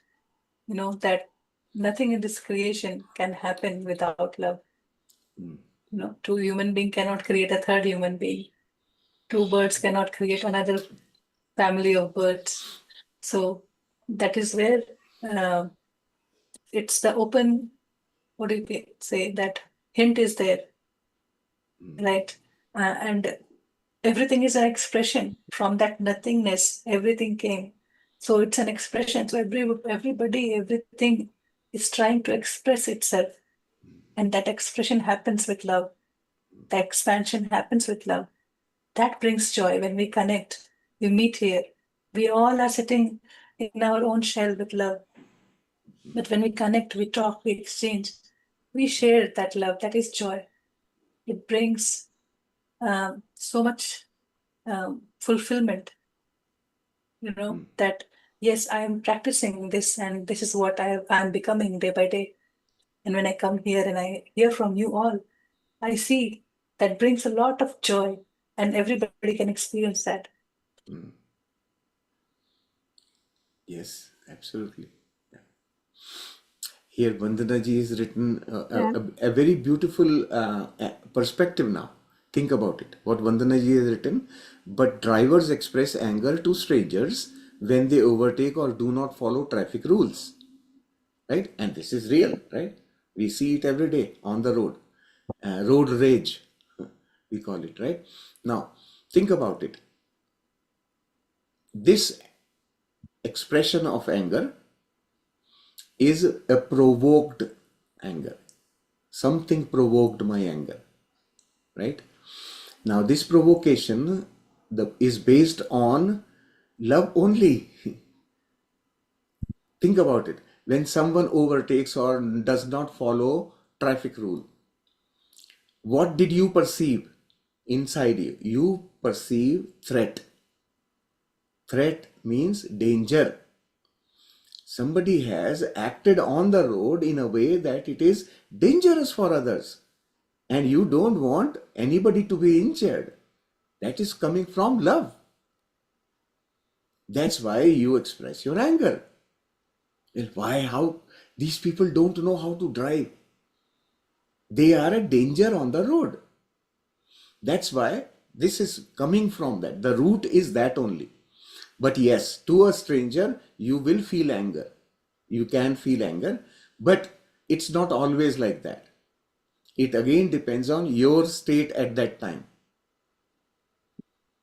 If you are filled with anger, then only it will get triggered. If you are calm and quiet internally, that anger will not come. That's another thing. It's all depends on our own state at that time. But at home, untriggered anger comes. Start observing. You are filled with anger. Without triggers, it will come out. Because you feel open with your own family members. You feel connected with them. You feel for them. The basis is again love. It arises from your feeling of love. They may not even tell you anything. They are just busy in what they are doing, and you get angry. Why can't you get out of that TV? Right? It's the person hasn't done anything to you, but you feel that love, right, for that person. You need their attention. You need to have a discussion, a talk, something, whatever, and your anger will show up. But Being a again, parent, I think we all realize that, that anger is the source is love only. And that's where Sandhya ji is putting another question that, that even with love, destruction can happen. oh So, yes, yeah. yeah. We have to remember now what is there to learn from this. Now think about it. I always look for learning points. What is there to learn from this? Learning from this is that these things are telling me that your inner state is not peaceful right now. That's what it is actually indicating to me. My state is not in peace. I am not in that state of love right now. This is what it keeps on telling. When you are peaceful internally, all the same very triggers will not actually excite you. I am telling from personal experience now. All those things that used to trigger me, like I used to be just on the edge of explosion all the time. And now bigger things are going by and I am just quiet and sitting enjoying myself. That difference it makes, our inner state, where the mind is. And you will see how this thing keeps changing with us, right? What I can see, that in that separation, when we are aloof, always in threat of losing our ego. Somebody is, trying to manipulate, control. In that state, we don't feel love. And we feel isolated, we feel disconnected with everything. Then what we are creating is suffering. That is what Babaji is saying. And that is coming due to my ignorance, right? The illusion, what it is my ignorance. And the moment I shift my perception, that perception that you are talking about, looking at life and people and situation, what it is telling me, the bigger perspective, not from that ego point of view. But when people are coming and sharing, they're expressing themselves. And how can I be that judgmental or rude to just have my perception to look at things, right? So that bigger perception brings that sense of completeness in that experience, and that outcome is love. You Yes. see, it is out of love only. And so until and unless we are not in the state of love, so God gave us that free will, and we chose to just be in that state of uh, aloof, separated, disconnected. We created that pain and suffering, and that is one of the destruction we have ever done with ourselves only, killing the whole purpose of life.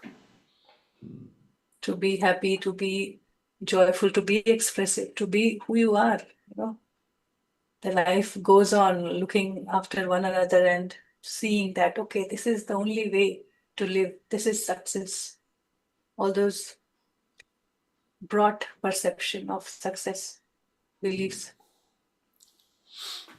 So we can't see really love in that. That is only passing the ball and having the fun of taking control over others, power over others. These are all part of destruction, I would say. So we have the key ingredient, and how we want to use it, it's up to us. And you said, Shailesh, like even the people on the street, they're not going to bother you. They're there, but you are connected with love because you are also feeling good about it because everything is peaceful, perfect, right? Nobody is in trap, nobody is in pain. I'm not worried. I'm also peaceful in that situation. So everything is in harmony when there is love. That is like unknown definition of love. Like we are not recognizing, but it's there. When you see someone on the street, someone who is in a miserable condition, right? When now earlier I had very different perceptions, but now when I see a person like that, what what I learn, what I gain from there, right? Now instead of feeling negative about their situation, what I feel is I am grateful to this person for taking on this hardship so that I, the observer, can feel happy about my own being comfortable and fortunate. From that, I see, wow, how comfortable life am I living? I am so filled with everything that I need is available to me. That's when I realize that, because when I see the pain point, the point which is full of suffering, then only I see my other side of it, my life of comfort. I see the importance of my life of comfort only when I see someone in suffering, and that person has presented himself in front of me taking on that hardship so that I can realize and appreciate what I have. This is how I have started seeing things now, right? Sandhya ji wants to say something. Yeah.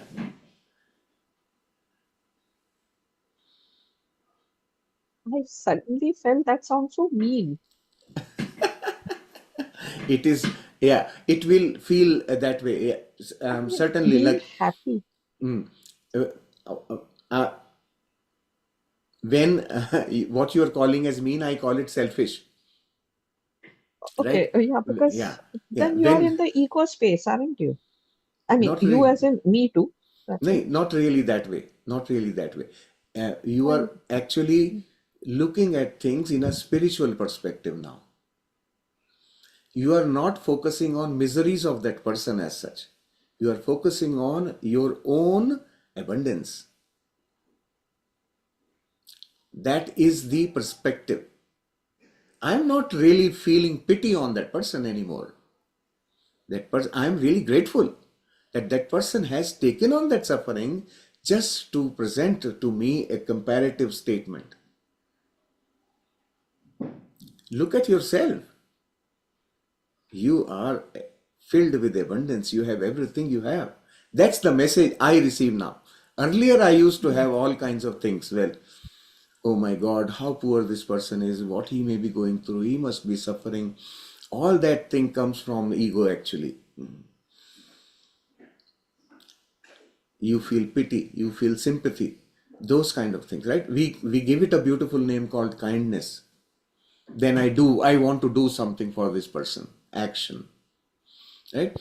The understand, my shift is that only. I'm sharing with you how I used to perceive. Well, this person needs to start working. He seems able-bodied, but why is he sitting by the roadside? Why can't he start working? Right? Or I will not give him money, I will give him food. I start determining things for them. Where is all this coming from? It is coming from my ego. I know better. I am better. Right? Now, the information is still the same. I am better. But my perception now is at the time it was filled with negativity. Now it is filled with gratitude. Gratitude for that person and gratitude for what I have. That is the difference now. That also prevents the judgment that we carry, what would have happened, and all that story fantasy we create in our mind. It happened very recently when we were in Hong Kong at night, 11 o'clock. A person sitting on the street and he vomited, and he was like just sitting at like it was 11 or 12 o'clock at night. And we had that thought, what that person is going through. So what can give me peace? Otherwise I would keep judging or putting injustice in the creation, and like there's no way I can help. How can I make this experience complete? So everything that happens in our life, if we end up at the state where we are in harmony with the God quality that we are learning, I'm not judging him, but I'm appreciating the thing that I have, the understanding I have. Yes, I wish, I feel for you, I send you love that you recover from your state. But at the same time, um, that praise that Shailesh is putting, it's very difficult to grasp. Like I am looking at the perspective that I am abundant, I have everything. It takes time to be in that space, and it's not like judging others. It's not about putting others down, but it is actually looking within that, okay, I have had my experience, all that kind of experiences I have had, and I am here to experience something more. One more aspect I would want to share here is that when we see someone in distress, not everybody is able to empathize. Not everybody is able to feel the suffering that person is going through. Only some, right? And that empathy, where is it coming from? Think about it. What could be the source of that empathy or feeling the pains of that person, suffering of the person? My It past. comes from the past life experiences. We have gone through it and it's embedded in my experience profile already. It's embedded. So when I see it, I know what exactly that person is going through. But it's unknowingly I know it, right? I have, in this lifetime, I haven't gone through it. Some of it we see only from interpretation, but most of it, the feeling part of it, comes only from our past experiences. So all of us who have gone through that kind of suffering in our actual experience have that embedded inside. Then we can empathize because we know the pain. Now, that again becomes an opportunity. So when I'm holding on to that pain as experience, now when I see such a person, it is also my opportunity to release that. I don't need to hang on to that suffering. I have learned that yes, this is what happens. Am I hanging on to that feeling still? I need to query right away. Because in that state, when I would have been, whichever lifetime, whenever I would have been in that state, what must be my thought process? It would be negative about rich people. And am I carrying those thoughts? If I am carrying those thoughts, I will be obstructing my abundance.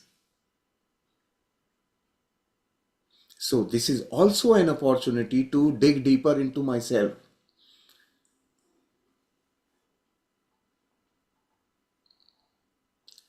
These, this is too much of thinking processes I'm talking about. But that is how it impresses within us, it doesn't go away in one. So see, like it's been 6 months, more than 6 months, right? I went there and this experience came up when you were talking about road incident and people like in misery. This incident came up, right? So what we could have done at that time, myself the and Mochi was there together and we talked about it. the actions, the kindness, for example, right? The urge to become kind to such a person comes from that experience only. That is what I wanted from others at that time when I was suffering. So now I want to do that to the other side of experience. So we become kind. We start doing such of those things, well, help these people. Because we know that in that state we needed help. It's all subtle. It's embedded in our wisdom. So we want to do that. That's a natural, normal urge to do it, right? And then once you, this is the thing with empaths. Now, when they do this in uncontrolled fashion, they begin to go on to the other side now, where they saturate themselves with kindness. And then it becomes more like the other extreme of pain. I call it pain because then you become obsessed and you want to, because you want to now experience that side as well. But You if, create that in your life if you imbibe too much into such situation. yes, so my understanding now, when I see these, is that I immediately want to go inside and figure out what is bringing this up in me, right? I must have, because I feel, so I must have had, must be inside me, and now I need to figure out the associated thoughts that may be limiting me in this lifetime. And maybe if I don't work on it, in future lifetimes also it will inhibit me. So when we become aware, we need to work on such of these things and release them. That's very important. Every experience has to be tuned to the trust and the God qualities that we are learning. Otherwise, we are going to get that experience someday. Ultimately, Do you let's hear Sandhya ji. She wants to say something. Yeah. do you mean to say empathizing to an ultimate extent is not okay? Oh, absolutely not really. No, so yeah, Because I'll tell you why I'm asking you this. hmm, hmm, During COVID, hmm, at least in India, all the nearby people would bring vegetables and sell them on carts, hand hmm, carts, hmm, in any locality nearby. hmm, And at the back of my mind, I was like, okay, just with that fear of COVID, we are all sitting ensconced in our own little cubicles. I mean, the homes. hmm, They are not little, they may be big, but whatever. hmm, We are hmm, happily sitting there, and someone else is toiling for me, getting me the vegetables. hmm. I mean, Maharani यहाँ पे बैठ के, I'm Yeah, just buying the vegetables and saying yeah, thank you. yeah. And not even, I mean, okay, I feel gratitude, and at the back of my mind, why isn't anyone saying thank you? Uh, So I'm not saying I was empathetic, but I knew the minute I realized I was being judgmental, fine, I held myself back. But to some extent, wasn't this empathy? So is it bad, or does it indicate something from past life? So it I i- didn't understand exactly where we were discussing. the action that those vendors were doing, bringing vegetables to people, delivering to their homes, those actions were not purely coming from kindness. Remember that. They want to do something good for the society. Yes, that's there in the back of their mind, and their um, attributes of God, the God qualities were functional. They were deriving the experience of being in God's qualities unknowingly. It was driven from, this is our innate nature. We are made in the image of God, all of us. So that innate nature will come out at times, right? Now, what I was talking about was something different. When I was saying going to the extreme of empathy means like some people dedicate themselves to seva, right? You understand? What are they doing? Look at that. It on the surface it looks so beautiful. Wow. But what is happening to them? They are trying to Ego. experience being of service to others to an extreme. Okay? And it's not really, I wouldn't say it's bad in any way. It's only a different way of going beyond the service. So service, it's a very big Ego subject trip for is. to open up, but service is has several aspects associated with it, some of which may feel bad, some of which will feel good, right? We can always make judgment on those, but understanding it in totality means you experience both sides of it, receiving service and giving service. And when you have done it fully well, being part of it, then you go beyond. Okay, service I have done enough, right? So and you could do it in the same lifetime. Many people do it in the same lifetime. They are at some point they are beggars, and all of a sudden their life changes and they become rich, and then they serve the community, right? They do charity and whatnot. So all these are experiences, but the thing that I am kind of talking about is some people take it to a very extreme. Then for them everything else is useless. They Can become I give one example as you were sharing that? It will be easier. So just take one. I heard it from one of the sharing. Okay. So it's one lady, she came and she was like busy all the time doing her work. And she had a condition that she had a child who was physically disabled. And she was also volunteering to a place where kids are physically handicapped, and she was helping there. So that happened first. Like she was volunteering to the place where she had to help. She wanted to help actually, but in that fear, in that that connection, that too much of empathy, in that feeling, it is beyond. Now there's no difference. Like she burnt her hand. She created her own child in that fashion. That now she's going through day by day, day in and day out. And she was sharing that I realize it now, that because I had so much of empathy or the feeling for the pain of those kids that I manifested in my life. So once we understand the field, the universe where the creation is happening, it was out of love only, right? But it gave me pain because now I wanted to experience it. I chose it. So what Shalish is trying to explain is very difficult to put in words. I hope this example will help you. Yeah. So we consider, and then at one point of time, we do physical seva. Um, then continuously our awareness is on somebody's misery.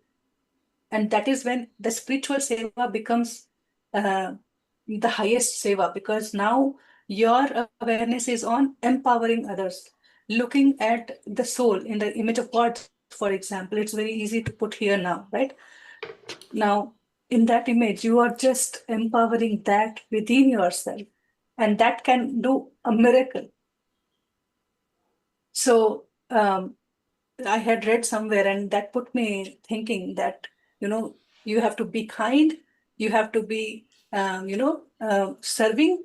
So somebody has to be miserable. Then only you can do that, right? So that mind will always be in the state of two. You will keep attracting, and there will be people. There will be people all the time, and you will keep attracting. So being in the state of love and the looking at the perspective, what we are learning here in this unified, it is like here on there is no such reality for me. It's been so long I have not seen a beggar. So things changes in the same world everybody is living, but how my life is, how my reality is, how my people around, what they are, that changes, that shift happens. But it starts from within. The seed, all the seed we carry. So all the thread spawns from there. What I see in front of me. Sometimes I really put the question, is this house real?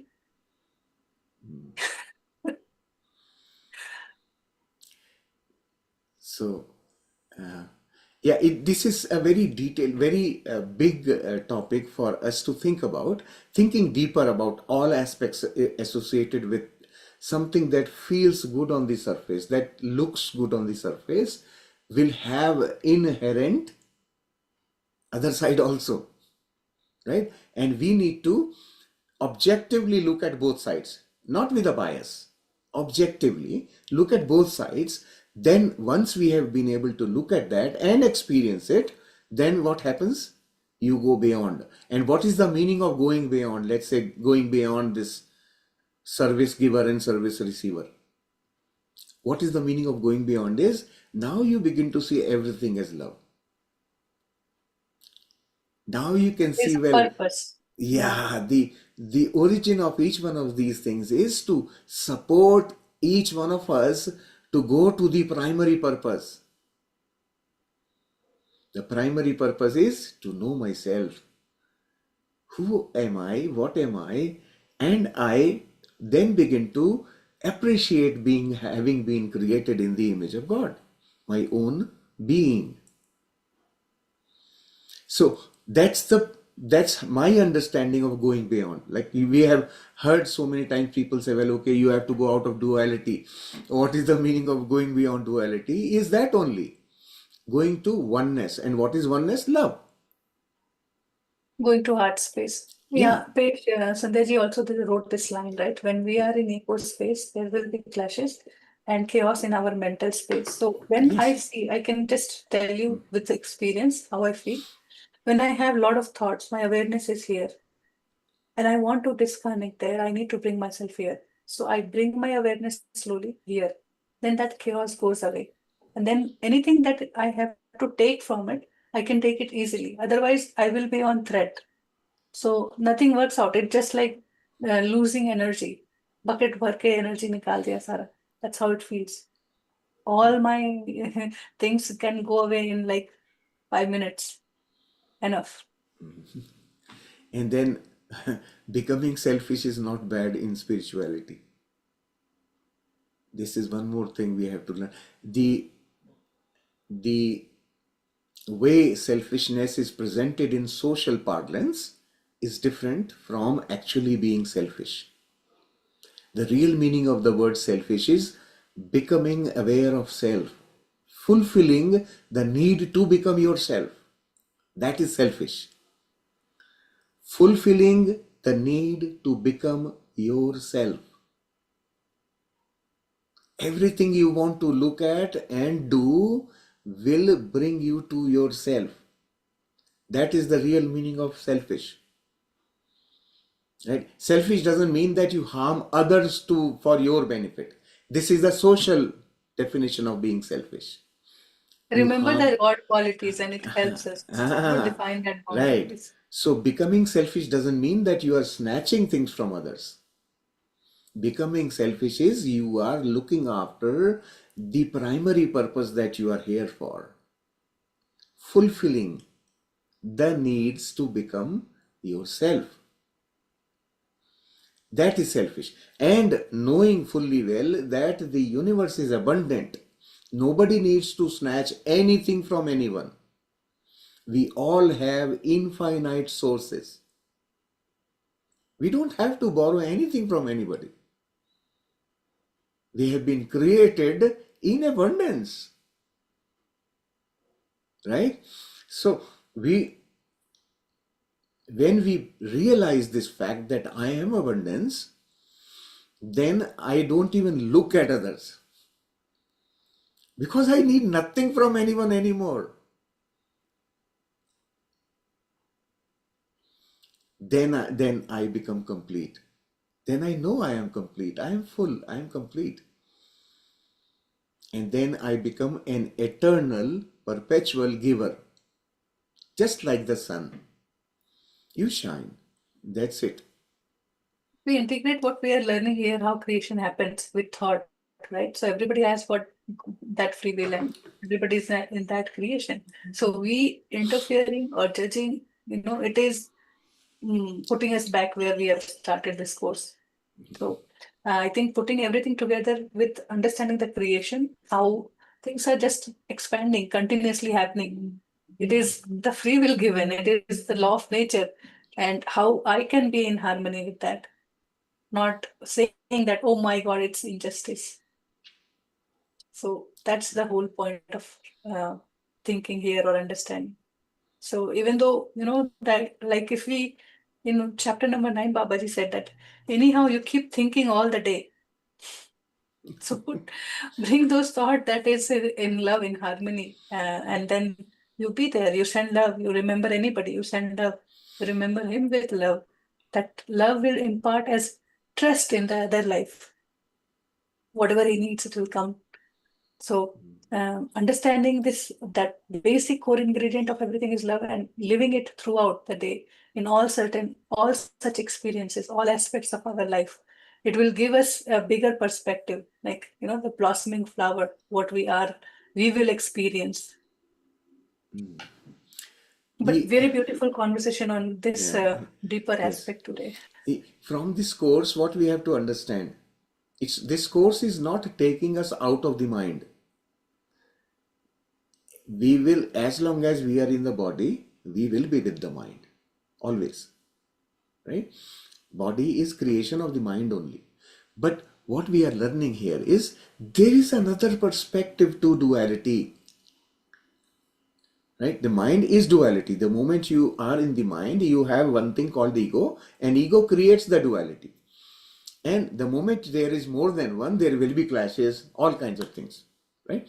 So, understanding that, now we are beginning to know that. Now, what we are doing is, we are training now the mind to become organized instead of being chaotic. No random activity. Organized, directional, deliberate action of the mind. When we start doing that, we can then use the mind to its fullest capacity. It's a very strong machine that we have been given. Use it rightly. Using it rightly is what we are learning. So what we are learning is that, okay, inside the mind, I am in duality always. There is more than one always, and there is more perspective than one for everything. But when there's another way of looking at this whole thing is going beyond. When you go outside the mind, you will see everything as one, which we call as oneness. Okay, so now we are educating the mind that there is something more than you. That's what is happening actually. Still being inside the mind, coaching and training the mind to know that there is beyond me. There is existence beyond the mind which has oneness, which does not distinguish, which does not analyze, because it's complete, right?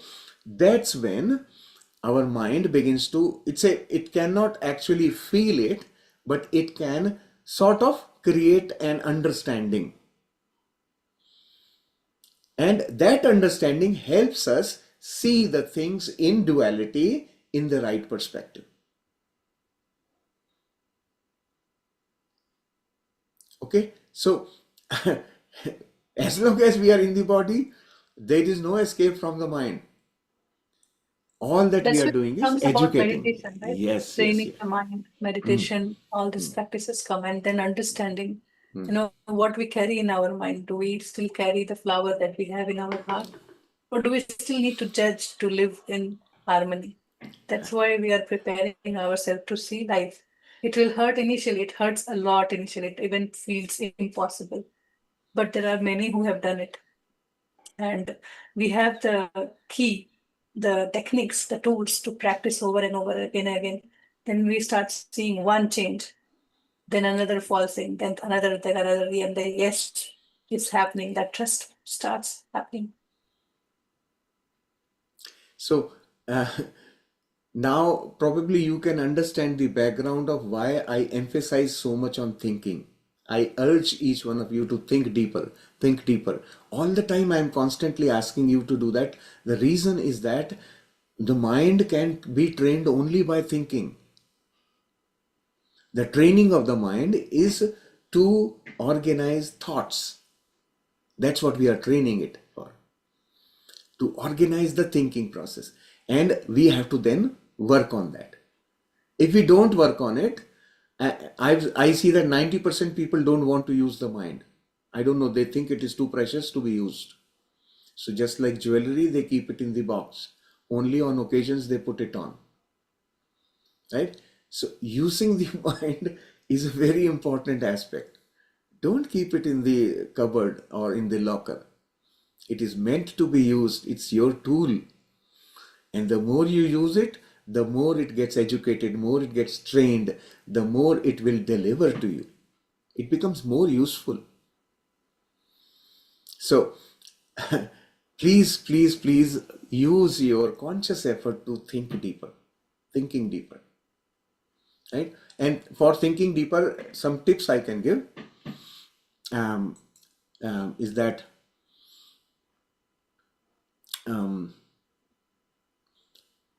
repetition is one way of making your or opening your doors inward, opening your doors to your wisdom. Repetition, it helps a lot. Okay. And Nishiji has asked me a question. Nowadays this chat thing has changed its way of doing, so I may have missed your question at some point when you asked this question. Nowadays the chat on the computer, if you send me a private message, it hides it behind in a separate window and I can't see it. I just now noticed there is a thing there. So Nishiji is asking, what do you feel when you see someone who is rich? Okay, a very good question, very deep question. Each one of us need to ask this to ourselves also. Ask yourself, like for example, even after knowing what I know today, I don't have good thoughts always. Sometimes I have good thoughts depending on what I know about the person. Okay, but that is a judgment,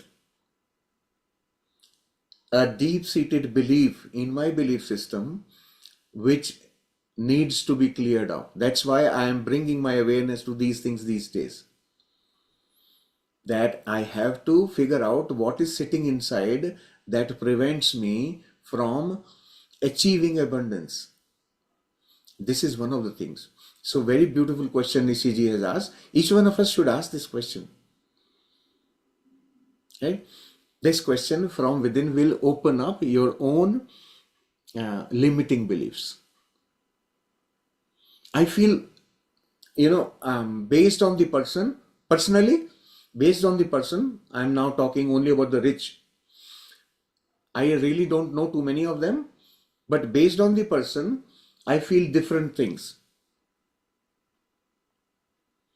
And once again, a lot of that knowing is a biased information from somebody, not my personal experience. I don't know Warren Buffett, but I have heard enough about Warren Buffett from different sources, which are biased. So I personally do not entertain such of that information in my mind. I don't entertain that. Likewise, there is so much information about so many rich people, all kinds of political thing also. But all I'm saying is there will be a root thing which triggers all this. That is where I am trying to go. I haven't been able to find that out yet. But definitely from today's discussion, something has opened up within me. This is the beauty of discussing such things. You go deeper within, right?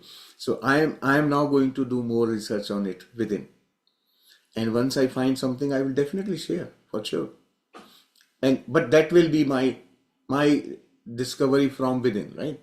You may have something very different. What Each I one. get usually, I can tell that whenever I see rich people, I find that making money is very easy because my awareness is there, and that's what their story is all about. If you ask them, Yes. they will Huh. tell you that way.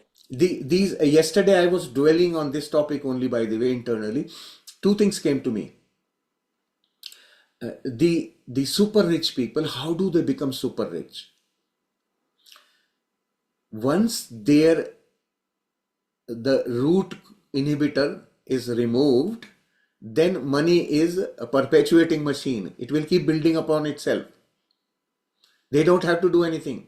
They can have drugs all day and stay in the drugged mode. Money is manufacturing itself because they have removed the block. So their money, flow of money will be abundant for them. But before they have removed the block, they have gone through hell of a lot of effort to reach there. And that First to is, open their subconscious. yeah. So Block. although the end result may seem very easy, but the path, the journey to that spot is not easy. So two That things.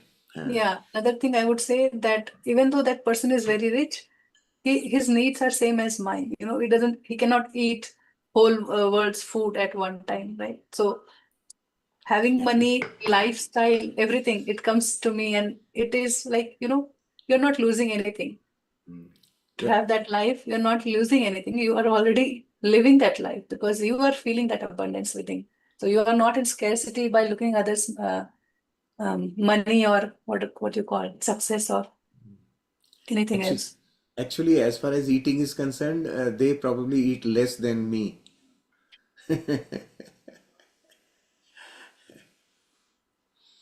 Yeah. So that's the way. I mean, I never had that that bad reputation about them. Even that youngest kid, that Mr. Beast, is very famous among kids. I don't get a very good feeling about him, but I just realized that how kids have been threatened to secure your future.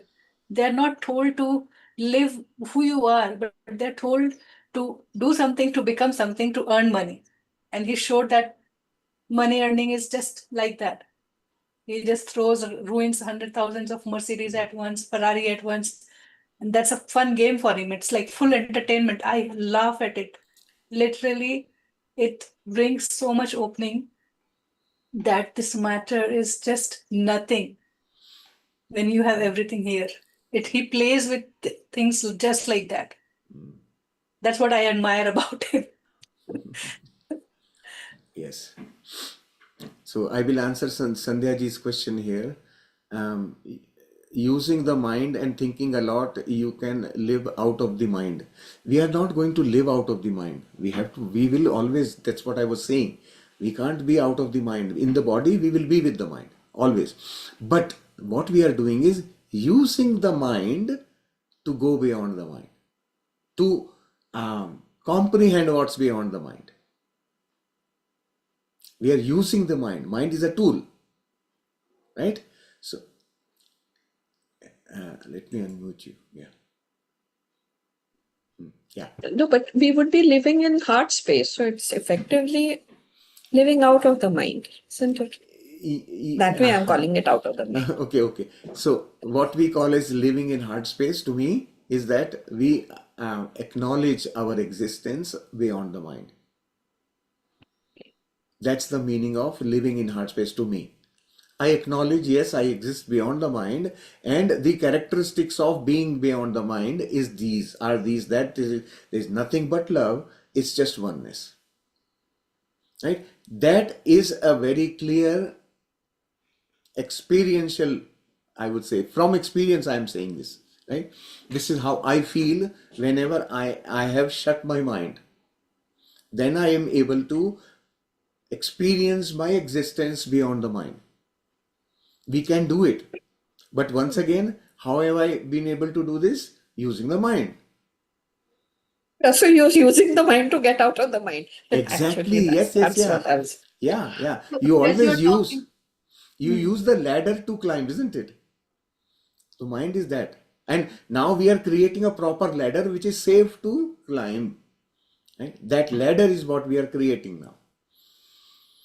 so if Or you, as we're talking about mind, right, why do we need it? To do some activity. And in chapter 13, we learned about doing spontaneous right action, where the guidance comes from higher self. And that's my experience as well. Like, you don't go in evaluating the options or, the failures and other aspect that your limited mind can think of from your past experiences and from by looking others. But then there's a guidance coming from that all of a sudden that something percolates in your head that, okay, you need to start with this. From where it comes, that existence beyond mind, this body, this mind, it is there. It is waiting for that moment when I am null. I'm in that receiving state. My slate is empty and I can read that message. So that is what is how the activity becomes once we come here at our heart space. We don't really have to worry, think, gather, the jugaad karna and then manipulate and twist and turn assembly and all that. It doesn't happen anymore. Life flows. Basically, you're saying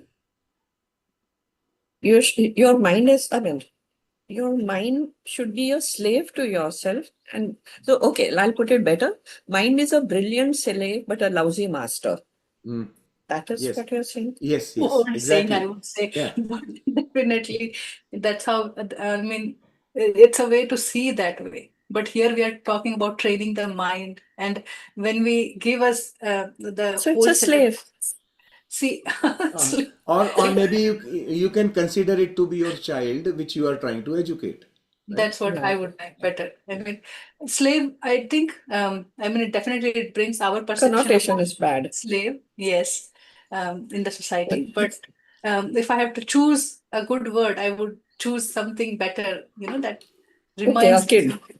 You can think of your mind as your disciple, right? You are trying to teach the mind, you are disciplining the mind. That's why a disciple, right?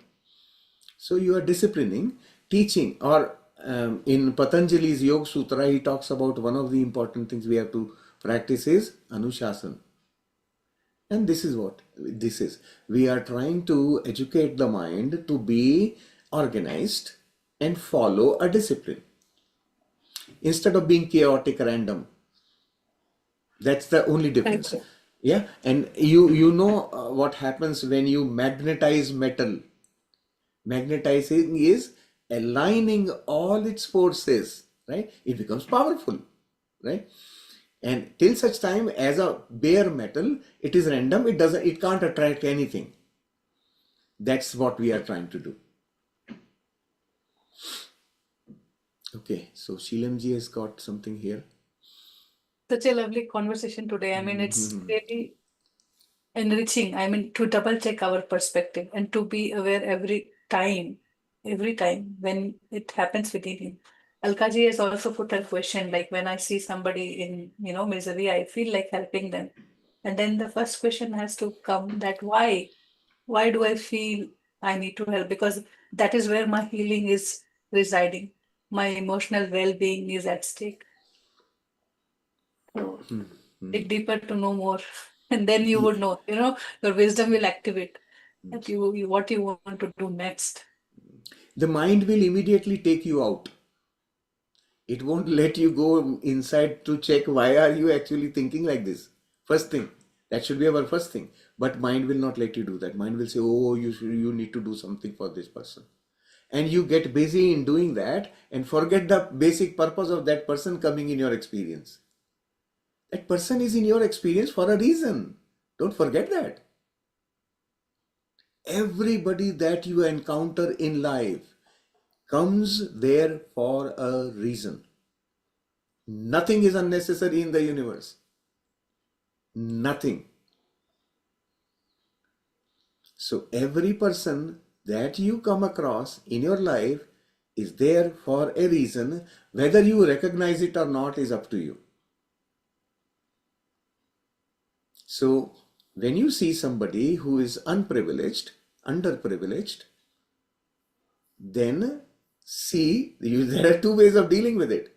One is go do something for the person and forget about it. Other one is looking within, well, why did I attract this experience in my life? To see somebody's sorrow, somebody's suffering. Why did I invite it? Is there something that I need to work on? And that opens up so many things within you. And it's basically you are untangling the blocks that you have within. So these are basically, every situation has these two ways. You can engage externally and forget about it, or you go within and clean it up. That's the difference. Okay. Babaji has made it easier for us. Just send love. Whoever you think of, just send love. And then get off the experience. You just don't have to carry a burden to do something. So sending love is the higher step actually. Accepting. Dealing externally and dealing internally are steps in the mind. In duality, you are dealing with it.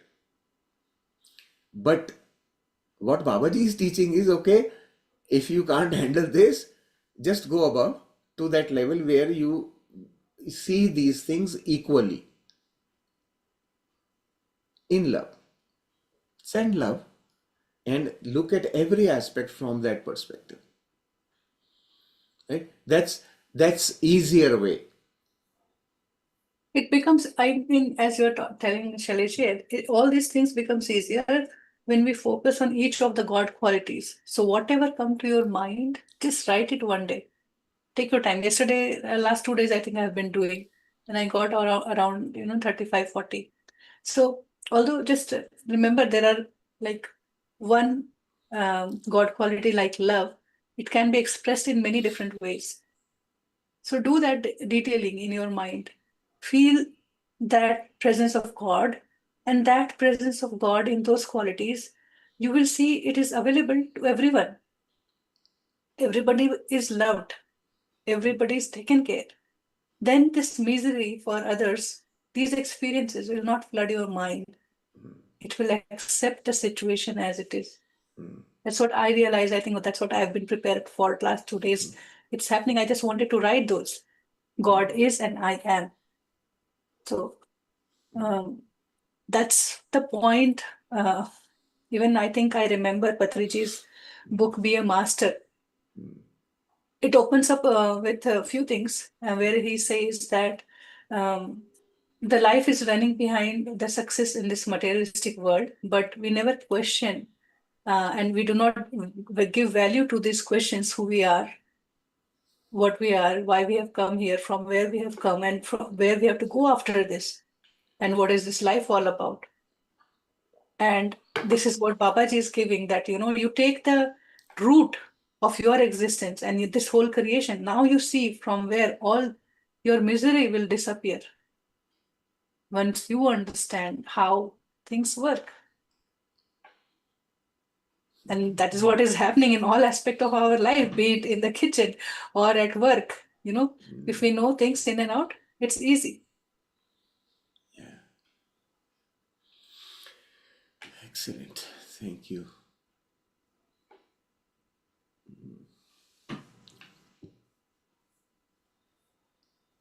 So understanding the creation gives us the trust, the acceptance of all the existence and me being there, that I'm looked after, taken care always. It's the most beautiful experience I carry at this point of time, always. And that gives me wing to expand more, to do more, whatever, think whatever you want, and then create more. Then that mind becomes the purified mind that draws things, that thought that creates thing comes from mind. But that mind is in the state of purity.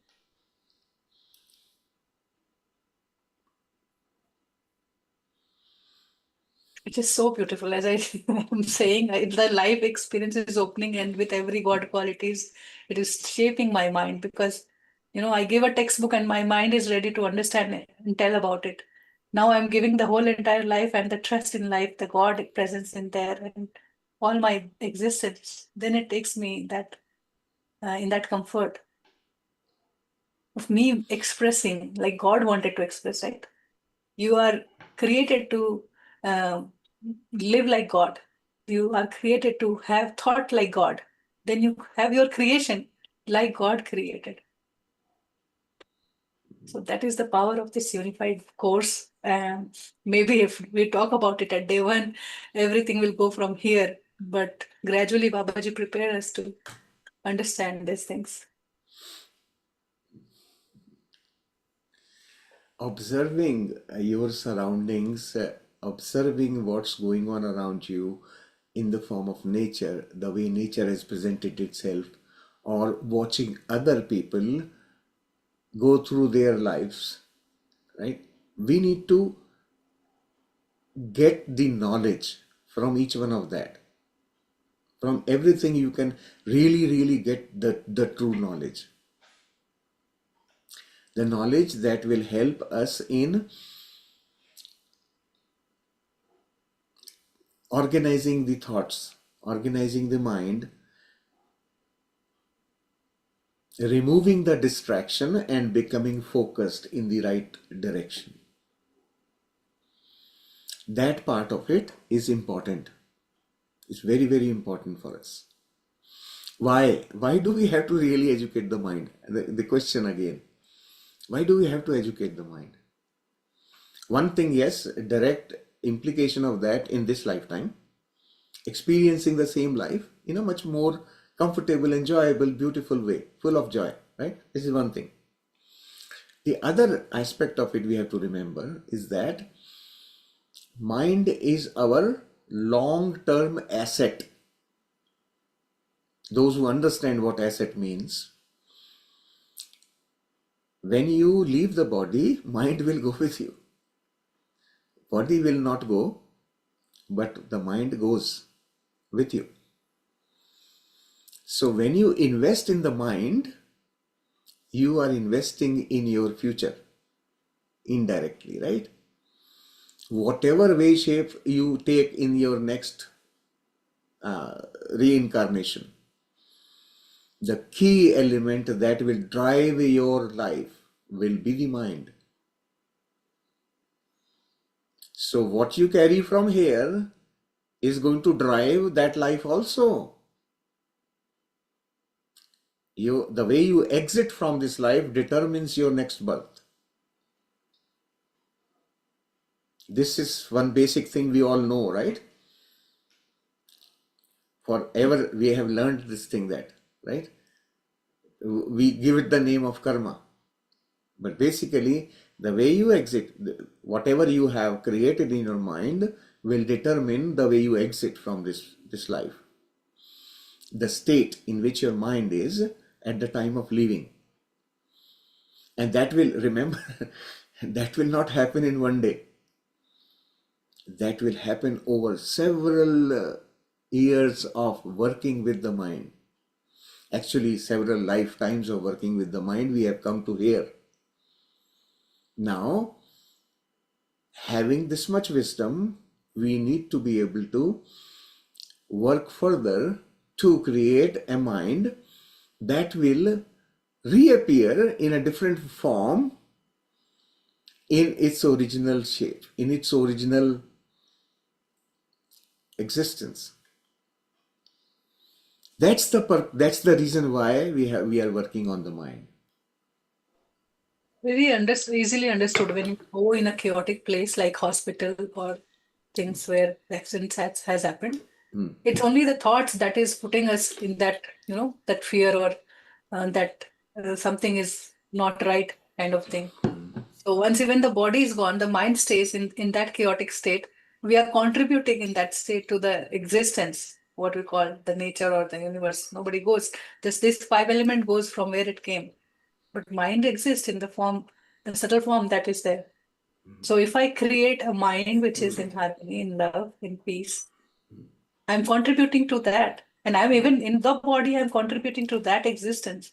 And even after that body, I'm contributing to the same existence. So just take a moment and step out of this body and feel yourself. Come back and then again feel yourself. So whether this body is there or not, that feeling is still there. With this body, this magnificent vehicle, we are experiencing that. So understanding this much, that mind goes with us and we come back in a different form, but with the same mind, right? Same level of consciousness that we have grown to. Now, when the mind will keep growing, I mean, is it unlimited growing, or what does this really mean? Where are we taking the mind? That's the next question, right? So there will come a time when you would have experienced pretty much everything that you could do with the mind. Right? And the mind will drop at that time. Its purpose would have been fulfilled. When the mind drops, think about your existence. You won't exist. You won't come back. There is nothing, no vehicle to bring you back. The vehicle that brings you back is the mind. So when there is no mind, ultimately, there is no you. You become who you are actually.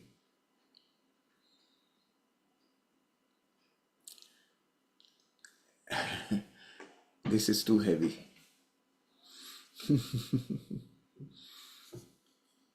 So this is the purpose of working with the mind. Working on the mind is the ultimate purpose of our being here. Knowing ourselves. Knowing ourselves is that only, knowing the mind. Ultimately, then you recognize, well, okay, what is my existence and what am I doing with the mind? That's I knowing think what yourself. you said about realization, right? Something clicked out to you. I think I made a note of it. I forgot. That realization, self-realization. You had a wow moment with that. I won't remember.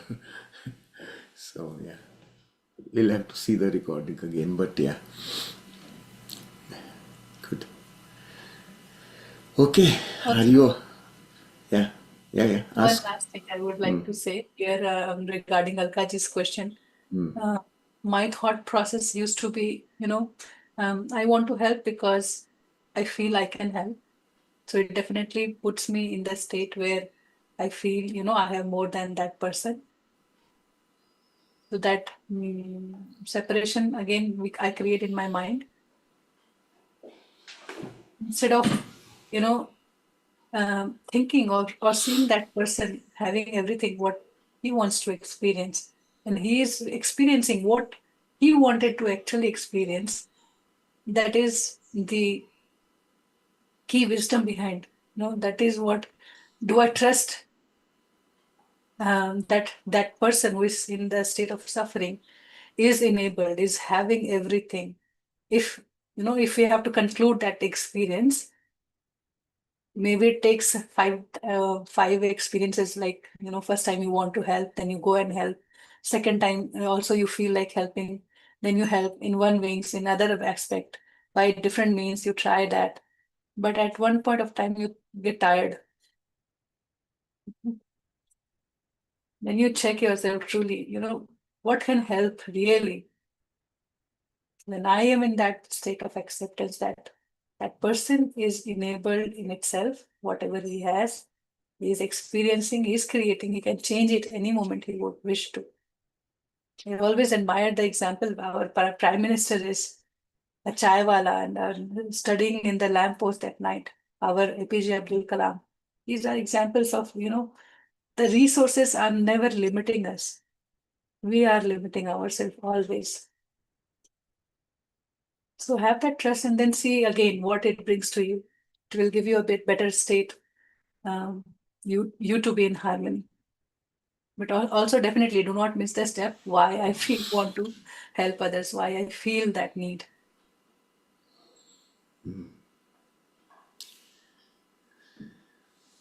So spirituality is all about self-love, self-help. The books are also called self-help. This unified book is a self-help book. A Course in Miracle, self-help book. You are up to you. Osho tells it very nicely that Atmagyan is optional for everybody.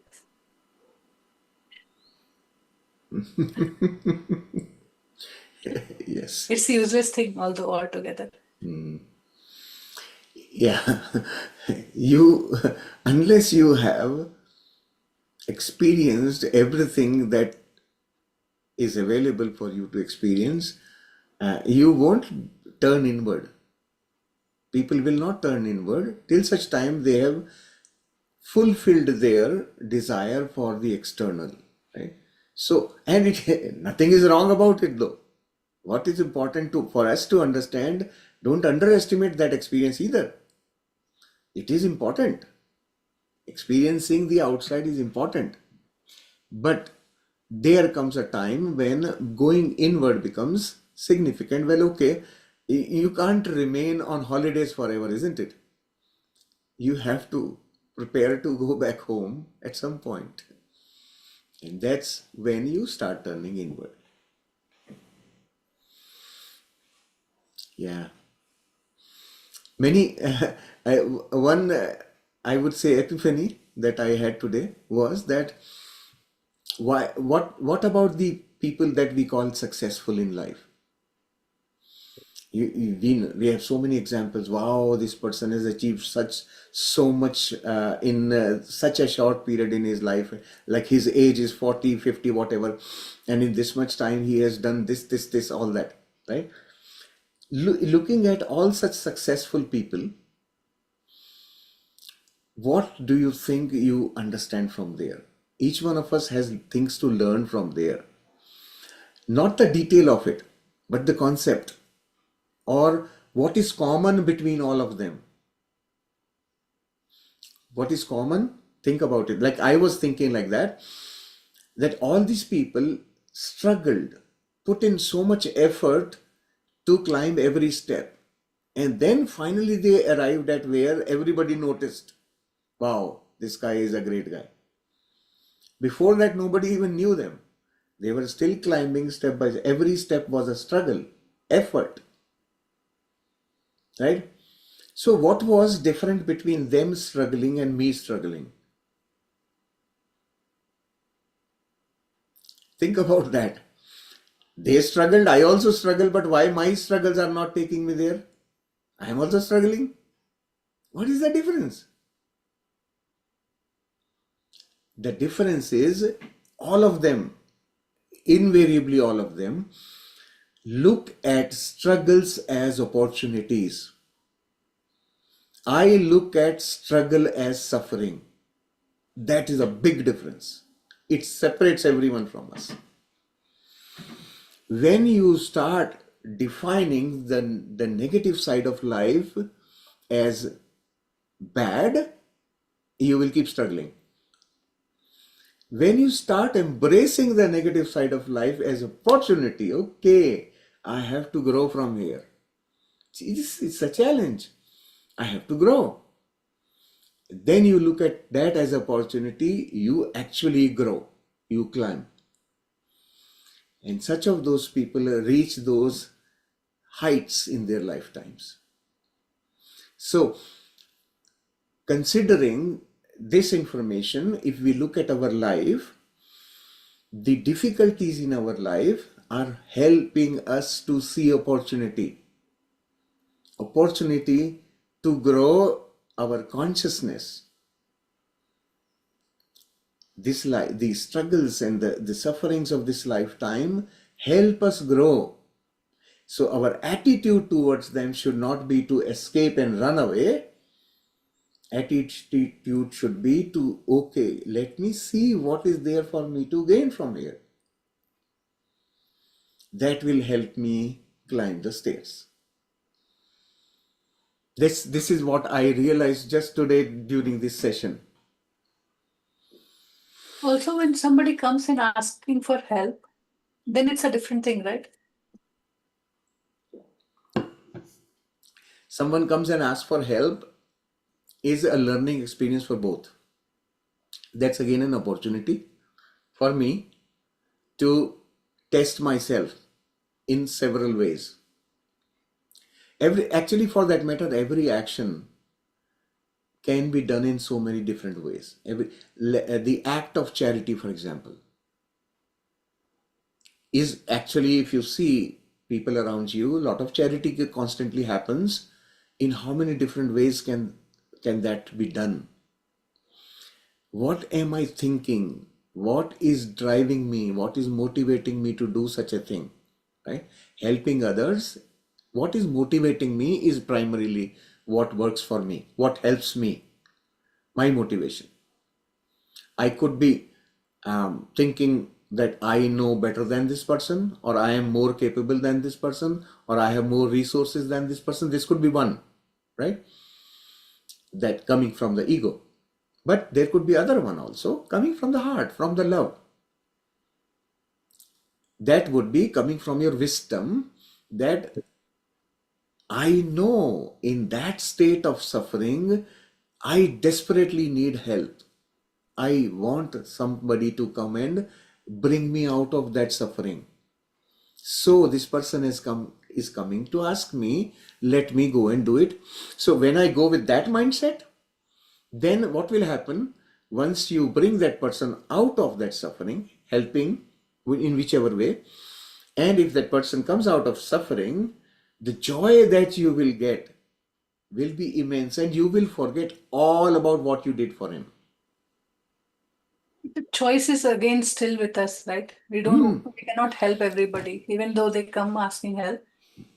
You can call it a choice. Also, it is unconscious actually. Most people are not consciously using their ego. It's unconscious, it's there, it's subtle. But becoming aware helps, right? When you become aware, well, okay, what is driving me to this? Your awareness will help you get the most out of the opportunity. If you are going from the ego point of view, what will happen? Your action and the result of that will boost your ego only. Yeah, see, I could do this. I was able to bring this person out of whatever that situation was. I am great. So that's another boost to my ego. Next time that comes, now I am more confident. I will do more. I will do more. And I will keep doing more and more and more. And continue to feed my ego. But each one of those opportunities is being missed in the other direction where actually it matters. The opportunity part of it. That part I will continue to miss, and at some point it's going to strike. My wisdom will kick in.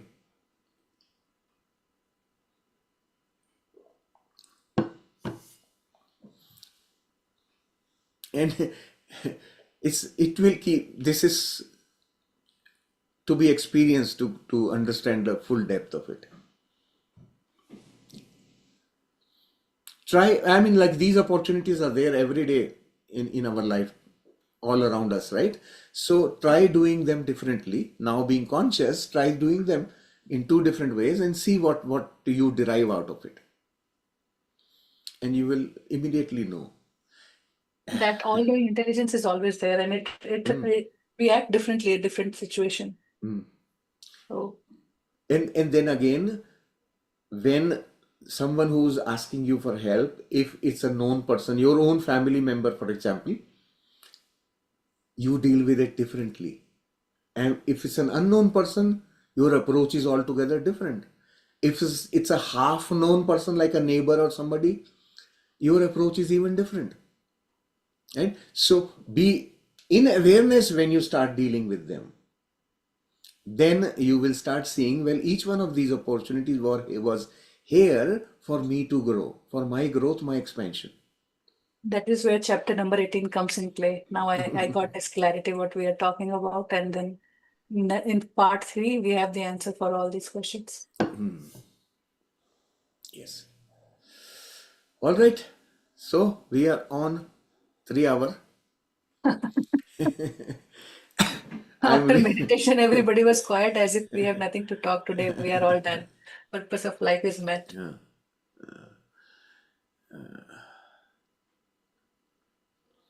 Excellent. Good. Alkaji is happy.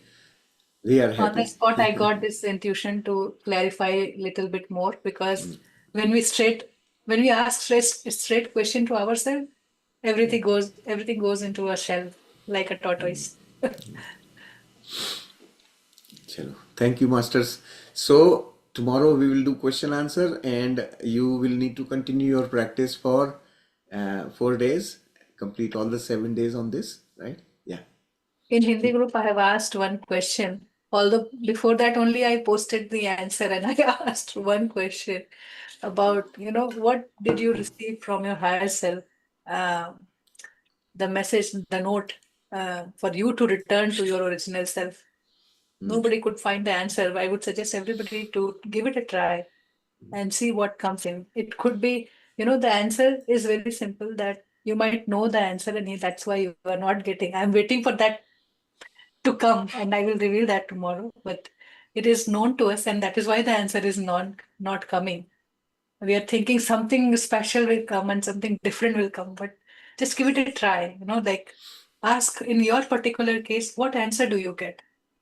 Just it could be very random, very easy thought.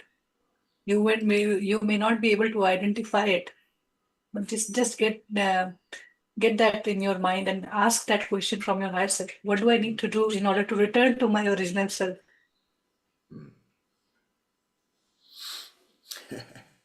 The purpose of life. Good. Thank you. Thank you for reminding us. So let's call it a day for now. We'll see you tomorrow.